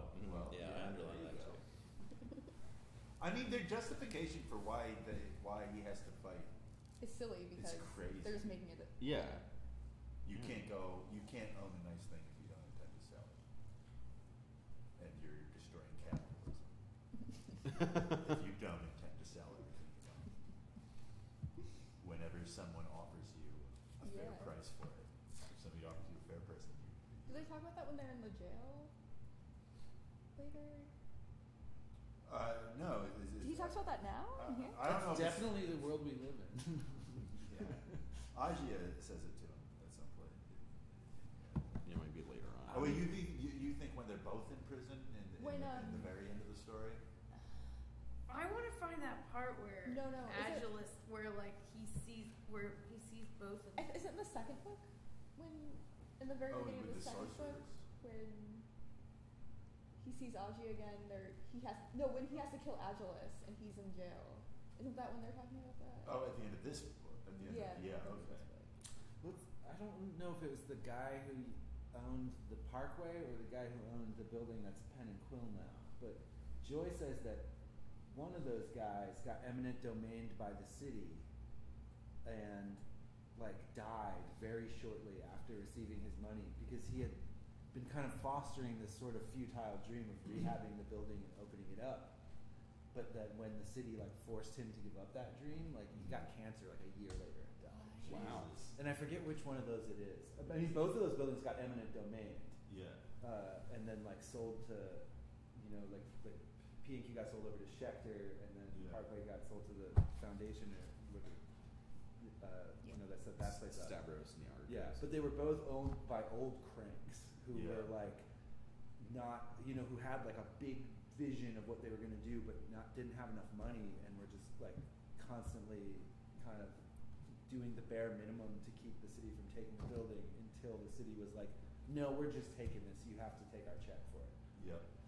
So that reminds me a lot of this duel to the death. It's Also, not so far off from what happens in our neighborhood. Another part that I checked off was that Agile takes the mask off, and then Severian says the ribbons that held your mask are still there. He's like, so you're still wearing a mask. Exactly. The ribbons are there, which ties into your he that's, doesn't actually know. Exactly. Right. Yeah. Exactly. He's acting like a man who's very high. Hey man, like those casual. ribbons are still on your face. Take off your mask.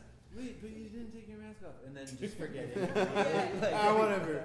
These have to be like really good masks for him to not be constantly dwelling on the fact that he's talking to this hot lady who's just wearing a mask. Exactly. He's also so distracted by how much he wants to have sex with this woman who is here. He's clearly just like not looking at her face. Yeah. It's like, because he doesn't like her face. Right. Yeah. He How doesn't do we visualize these? She's a masks? butterface. Are these aren't? Oh, I told you, like from Nightmare Before Christmas. These aren't like theater masks. They seem like I don't is know. it like a layer of? Well, if they're ribbons, face, like coming off? there's got to be a certain amount of like artifice to it. Like if there's a ribbon there, it's not like peeling off. Well, it's not. Yeah, it's not. So we always have to wonder not if that's like prosthetic. some It's sort not. of like It's not a ribbon plastic. that's plugging into It's a not like computer. it's super realistic.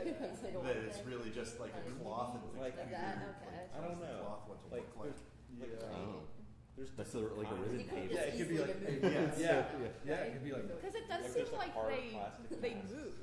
Oh, they I have know, to. yeah, Because they're they like have super to. that they're like There are those. Yeah. very Cleoplastic approximate ones. living faces. Very Yeah, they have to be well. expressive in one way or another. Yeah. Yeah, I feel like if you do a movie of this, they're going to end up being some fantastic CGI. I feel like if there were a movie of this, so many things would just get dropped. Yeah. There's so many little details that would just absolutely not make Tom it. Bombadil like 3/4. Yeah, right. You'd have to. Like every single thing in this book is infinitely better than Tom Bombadil. not a Bombadil fan. No, I hate Tom Bombadil. Tom Bombadil has no place in that universe. It's true. But this think he book is hopefully a acknowledge great that? novel because to adapt it to a film, you would lose the essence, which is that it's being described to you verbally, and then you have to piece it together. It would have to be an entirely different thing. Like Annihilation, like the Jeff Vandermeer book is sort of like this in a way. Like it's like the whole novel is this like a log essentially, and like you don't have names for anybody, and it's like you're doing a lot of digging to figure things out.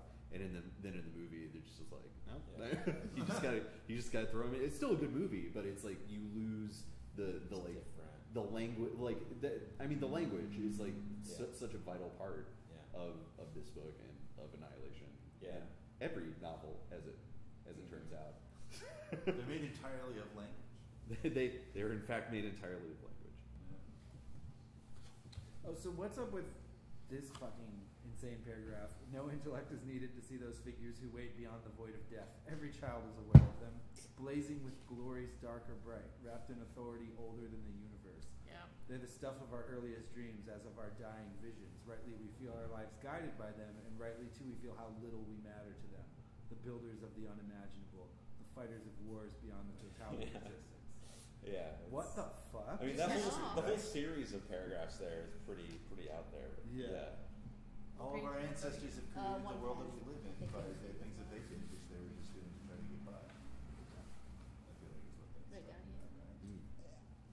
Yeah. It's just like what is a historical figure? It's just this thing It's like a ghost. aware of. Yeah. Yeah. It's like this. Yeah. It's like what he's describing. the gods of today. He's just describing it really interestingly. Right. Figures Actually, of I'll the have a young cigarette real void quick. I of have this headache, and I think that cigarette will Actually, We're getting close to our end point. Oh, really? If you want to stick it out. All right. Just saying. Well, we Don't have we have to go through 3 more chapters? Yeah. Yeah, we got. And so much happens today. Well, they bust up the altar. Mm-hmm. The Onagars are skittish about Agia, which also makes me think she's an alien. Right, totally. Yeah, maybe. Yeah. Oh, yeah. I'm so that's happy that cool. you're coming along with me on this theory that I've. No, that That's a good theory. detail did stick out of like these weird giant pack beasts are Like spooked by her, yeah. spooked by her, and she's like jumps right onto the fucking thing. She's not spooked at all by anything. So that also makes me think, something weird. Oh, and then also, okay, so in this next scene, we have use your nose if you can't use your eyes. Is where? It's on my page 139, but none of you have the same book as me. In the destruction of the altar. Yeah. Look around. Do you see a door? I could not. Why is it so urgent that we leave? And then Agia says to Severian, use your nose if you can't use your eyes to see this floor. And this is, 3 chapters since, or 4 chapters since the lockage said almost the exact same fucking thing Yeah, to that's the other crazy. two. That stuck out to me. People got crazy. But what is she referring to? Where I know. She's saying that the place is on It's fire. on fire. He's like, why do we have to leave? And she's like, use your nose. Instead of just saying, it's on fire, she says, instead, use your nose if you can't use your eyes to see the floor. Like, she takes the long road to talking about the fire. Right. I can only assume in order to intentionally echo what happened with the guy who was like, use your nose if you can't use your head. Mm-hmm. What do you smell? Like, that dude doesn't smell like he's pretending to be a torturer. He smells like a real torturer. Mm-hmm. That, to me, was bizarre. Your senses of smell get much better far future. Why would the lockage and Agia be like echo of each other? Yeah, that's weird. Interesting. Maybe it's just a popular kind of phrase. Maybe they're all aliens. Yeah. I mean, they're all half aliens. Right? Anyone who smells anything is an alien. Daredevil season 3 so far seems to be all about smelling. Is he an alien? He's blind, yes. isn't he? He's a mutant. Is that okay? Well, when you're blind, your smell gets better. Well, they're saying he's a mutant Especially when you're blinded by mutant. I'm not gonna get off on that. No, I'm just saying. Okay. Anything about the Pellerines we should talk about? The guy's like, can we kill him? And this woman's like, just walks away. So they he don't get probably killed. didn't do it. I don't think that you get anywhere near a good picture of how cool the Pellerines are in this scene. Yeah, definitely. It's not. very brief, yeah, because I they're just mean- like They in seem like and a out. silly cult. Yeah. Like they got a tent in a weird place. Their tent gets smashed up. Their cathedral. They got Yeah, one of it's their like jewels it's is like an missing. illusion tent where you Yeah. think it's a building. Their most precious jewel is missing, and then it's just like, this probably the prophecy. They're super chill about it. Yeah. Wasn't that? Yeah.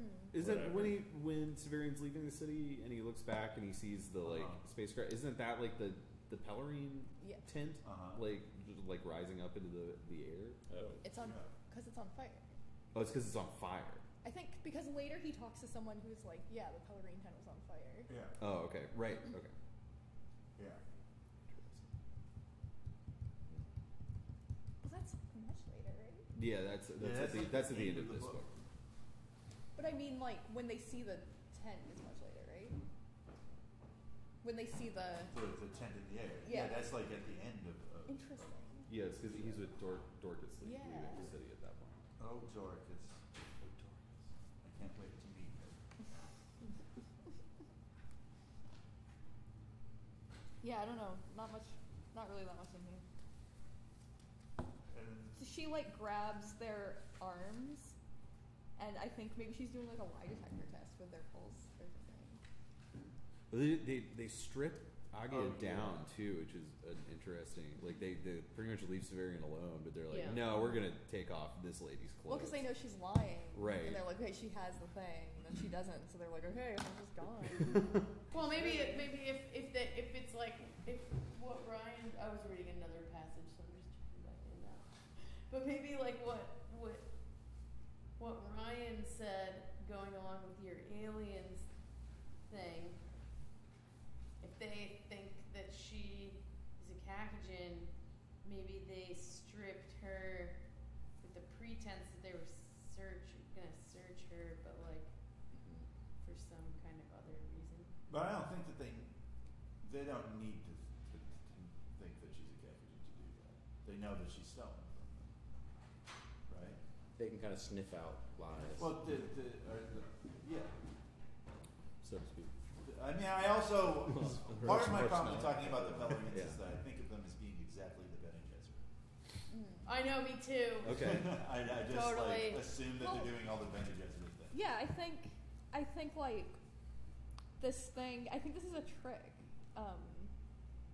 She took her wrists. Yeah. You know, like I think that she's like testing her pulse and like, asking her a question and seeing if her pulse changes, but she's like Looking making you into think people's she's hands. looking in your eyes, and so you're distracted. Severian thinks like, oh, we can see in our eyes, but it's like, you know. Yeah. Like a crude lie detector test. Yeah. Yeah. Meet the parents. Meet the parents. Yeah. Or does that happen to Meet the Parents? Yeah. He's a Oh, human well, lie I detector. thought he just had an actual lie detector test. No, you can feel his wrists. Oh, you can feel the wrist. and tell if he's lying. Oh. Who, Robert De Niro? Yeah. Or maybe it's Whose both. wrist is he feeling? Maybe it's the wrist and the Ben eyes. Stiller. Ben Stiller? Yeah. Oh, like the It's a Blade Voight Runner. Comp test. Yeah. On a human Voight Comp test. Why don't you help that joke?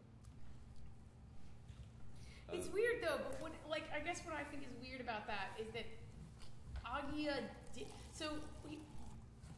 Sorry if I'm remembering this incorrectly, but Agia did steal the claw, Yeah. and she put it in Severian's bag Yes. so that it wouldn't be found on her. Right. But that's still guilt. Just because she doesn't have it on her, Yeah. like Well, 'cause that's she what I don't knows. get about the Exactly. test of guilt. No, she's guilty because she knows. Right, that's Yeah. why they It's strip not. her. And that's They why strip she her and hides shit, 'cause it. They know, like, you stole I know, it. but then she holds her wrists and then she says nothing, mother. Oh, Agia puts it in Severian's thing because they know they won't search oh, I him see. because No, they know I he see what won't happens lie. now. The one in charge takes the wrists, and then the other lady comes back in and says nothing, like before, and so she's just like, okay, never mind. Okay. Before she can like get a read on her. It's actually a pretty smart scheme by Agia if she like assumes it all plays out this way. Like if she knows that the Pelarians can do this, then Yeah. of course you put the jewel on someone who doesn't know that they have it on them. Yeah. And it seems like I'm Agia just saying knows you about would the still Pelarian. read guilt. Yeah. In Agia. Which they Yeah, do. but what? Which they do. And that's why they strip her. Oh, They Which just is don't not the find first it. time we see Agia. Not the last. She's Her got like clothes- one her boob hanging clothes, out for like falling most of the off. book. Yeah, the last chapter she has one titty out. It's so crazy. Yeah. Do you think she just do that on purpose? She's trying to distract Severian. That's She another way to, like, was obfuscate, real grumpy yeah. about it in the garden. I mean, No, but she's also, getting Right? if you're an alien, that's a good distraction from you being an alien. right. Yeah, he's like, don't look up here. Check out this human A hot boob. human. She Boobs keeps down here, wanting y'all. him to go to the Garden of Delectation, Yeah. and like, and then they're like, oh, my dress caught on a bramble. Oh, I you have to know. have one titty out. So she's really good at wrangling alien creatures, right? Like she actually like does that later on. And I feel like that her and Azula strike me as being like a kind of like a stock immigrant type of like we're here to make our way in the big city of a different planet. Okay. You know, all I got is my brother. Like the and- Italians in Brooklyn. Yeah, or like Kristen Bell in Deadwood. Oh, word, yeah. That's how Agia and Azula like really strike me. As Kristen Bell and Sure. her brother in Deadwood, like these like kind of con artisty, like scheming pair of on the frontier. Yeah. Oh, you won't sell us that all your shit? That's illegal. Yeah, like we know a rube when we see one. Right, totally. But they don't know what they've bitten off here. Also, though, Because about the it's boobs gone. thing. They is were that right it's that a- he was a rube, though. Yeah. That's why they're so pissed. He They're is like, just- you're obviously an idiot. This is not fair. Yeah. We're way smarter than you, which is true. He just can't die. Yeah, he's just God. It's Yeah. it's not their fault. He just can't die. Infinite work. God is dumb. No, I think we should end on that. So what about this Botanic Garden. Yeah, we have to go to Botanic Gardens. I just wanted to end on God is dumb. We just did this for the next one. It's interesting because I feel like Botanic Gardens is when he first starts to get really theological and like really like there's like a lot of like real romanticization of Jesus starts to happen now. Like when we have these weird articles or these arguments about the like whether the historicity of Jesus matters. Right. In this chapter. Right. Like there's just like straight theology in this chapter, which I feel like it's the first time he's hit us with that. That's true. Yeah. Where is the one? It's my 143. How does it begin? It's 118, 119. I'm sure is what he's talking about. But it's like our knowledge of him now is purely historical, meaning Exactly. that either we confirm or deny he was in Bottom contact line. with our race in the road past. If the claw is what they represent it to be, then he once lived, though he may be dead now. I feel like this kind of, I mean, like, WOLFE is existing in this time where it does, like, theology doesn't really matter, and it's just, everyone's literal now. And the thing that matters is, like, if you can prove Jesus was real, then maybe some of the stuff that has to do with Jesus matters. But if you can prove that he's not real, then we get to throw it all out. And I feel like that's what he's addressing here. Yeah. He's like doing like an end run around the modern attitude towards Jesus. Well, it's They're funny. thinking about it more metaphorically. Well, it's funny too, though, because ultimately, I feel like Agia's argument has the upper hand a little bit, because he's like, "What's the big deal about some relics? Like, this is all about like." He's making that argument, like historical Jesus doesn't matter because it's about like allegory or whatever, and I value his place in the story or whatever. And she's like, well, if he was the master of power, he like existed outside of time, right? And so he could just show up at any moment, right? Like it is actually relevant, actually, which I think is it's just an interesting like argument that they have. Yeah. Supposing him to have lived, he was by definition the master of power, which means the transcendence of reality and includes the negation of time. Isn't that correct? Then there is nothing to prevent him from positions, say, of 30,000 years ago, coming into what we call the present. Dead or not, if he ever existed, he could be around the next bend of the street or the next turn of the week. It's an interesting argument to have. And this is like a theme I think he comes back to again and again, the idea of like if the things that we're certain of aren't exactly as we think, then like all it takes is for us to not be exactly right for anything to be possible. Right. Like it's not like believing in miracles isn't crazy. Because like it's not like you're saying I believe impossible things can happen. What you're really saying is I believe we don't know everything that can happen. Right. And yeah, this is like a really overt like instance of him, I feel like, making that point here. But it's a great point. Yes, I mean if we're not sure about one thing, then we're not sure about anything. Yeah.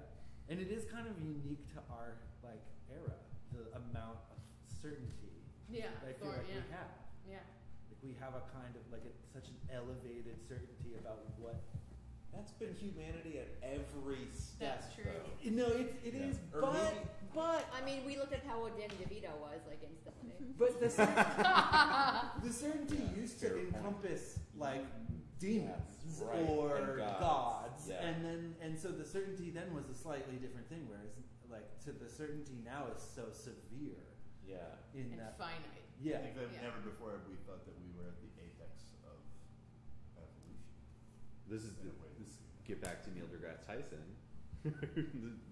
this sort of like living emblem of like scientific dogmatism. Yeah. Yeah. He really is. Yeah. Science. I guess that could be like a new phenomenon like of this century. You know, like we figured a thing out, therefore, like as a race, like we now understand science. Yeah. It's like we don't understand science. We got it. You know what a string is? Have you guys ever read Daniel Quinn? No. Oh, is that the? He wrote Ishmael. Yeah. No, I never read that. I highly recommend Ishmael. It'll probably take you like 3 days. It's about a gorilla that places an ad, like a classified ad, looking for people who want a mentor. and a guy is in a weird existential place in his life and sees this thing. He's like, this cryptic fucking ad. Like, fuck yeah, I'll answer it. And then when he finds out a gorilla is in an apartment that he would go, who can speak to him psychically. But yeah, Daniel Quinn makes this argument about, he like tells a story in that book. Like the gorilla is trying to explain to this man. Like the gorilla wants to teach the dude about the world, and because human beings don't understand about the world anymore, and it's really clear. And so the gorilla wants to help people, but he knows it's going to be difficult, so he has to do it with like a anonymous classified. But one of the first stories he tells the guy is like, okay, imagine you could go back in time like 20,000 years to like or however many, like 20 million years to the first jellyfish, and ask him to tell you the story of the universe. And like the first jellyfish tells you the story that is like about how like, well, first there was nothing, and then the Big Bang happened, and then there was like planets coalesced and biospheres were made, and then like the first single cell organism appeared, and then they multiplied, and then there was like multiple cell organisms, and then something swam around in the sea, and then something developed appendages, and then finally jellyfish. Right. That's the story of the universe. Yeah. And like that I don't know, that was Daniel Quinn's like impression of humanity. Of right. Like, this is our story. Is like everything, and then The apex. now it's over. Like I'll leave it to this. Yeah, now I can have the quad. And now all of the story, the rest of the story is just about me. Right. From here on out. And yeah, of course, if we look 10,000 years in the future, we will still be here exactly as we are now. And, Right. and you're like, with this is it. And that's Francis Fukuyama, right? The end of history. I don't know that. Oh, I don't know. That was probably 25, 30 years ago, or whatever. But this guy wrote a book called The End of History about how, like, he wrote a best-selling, like, academic book about how humans had achieved the conditions that we were always meant to achieve, and there wasn't going to be history anymore. Oh, really? Somebody seriously said that? And people took him very seriously. Yeah. That is absurd. He has, in the That's an last insane couple thing of to years, say. I think, recanted and been like, I might have spoken That was out. he was the Jehovah's Witness of. That was a common viewpoint in the 50s and 60s. Yeah. Like, I think even Kennedy had said that, like, publicly. It was just like, we've reached it. Like, Well, we're on the moon. It's all over. Like, Yeah. we've done it. Like, humanity is. That was a common viewpoint. Yeah. And I feel like it still is the viewpoint that people inherit. Yeah, it's Yeah. the assumed But viewpoint. particularly with like the intensity of climate change, though, I think we're seeing a much more like mainstream version of saying like, oh, so the Earth is fine without us. Like we don't have to be here for like any of this shit to happen or be important. Well, but even if I know that this is not what you're saying. Argue with the hypothetical people. Do it. I Get 'em. mean, like, even if it's not just about like we could go at any point. Like, even if we stick around, this is not what we're going to be. Right. Soon, we'll evolve into something else.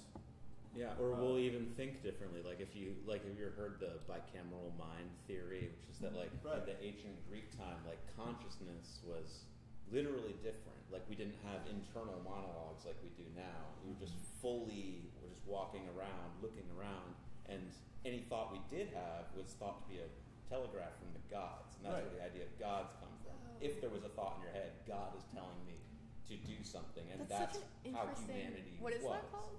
Schizophrenia. Bicameral mind. Bicameral. It's a It is. controversial theory of That's consciousness. very It is interesting. interesting. Yeah. There's an idea that people with autism are the next Right. step of evolution. Yeah. I absolutely. I'm into believe that. that. Me too. I believe. I'm so. Why else would there be so many of them so fast? Yeah. Yeah. That are diagnostics. Well, it's because MTV Yeah. causes autism. MTV. Weird That's my chemicals in the my water. theory to that. Is that MTV causes autism? All right, well, MTV. before we start getting onto Connor's MTV autism hypothesis, You mean Do I'm gonna people stop the watch stream. MTV though? Yeah. They do? No. Do you mean music When television? people started being Like House and Daily? yeah, when people started being autistic. The they were Grind.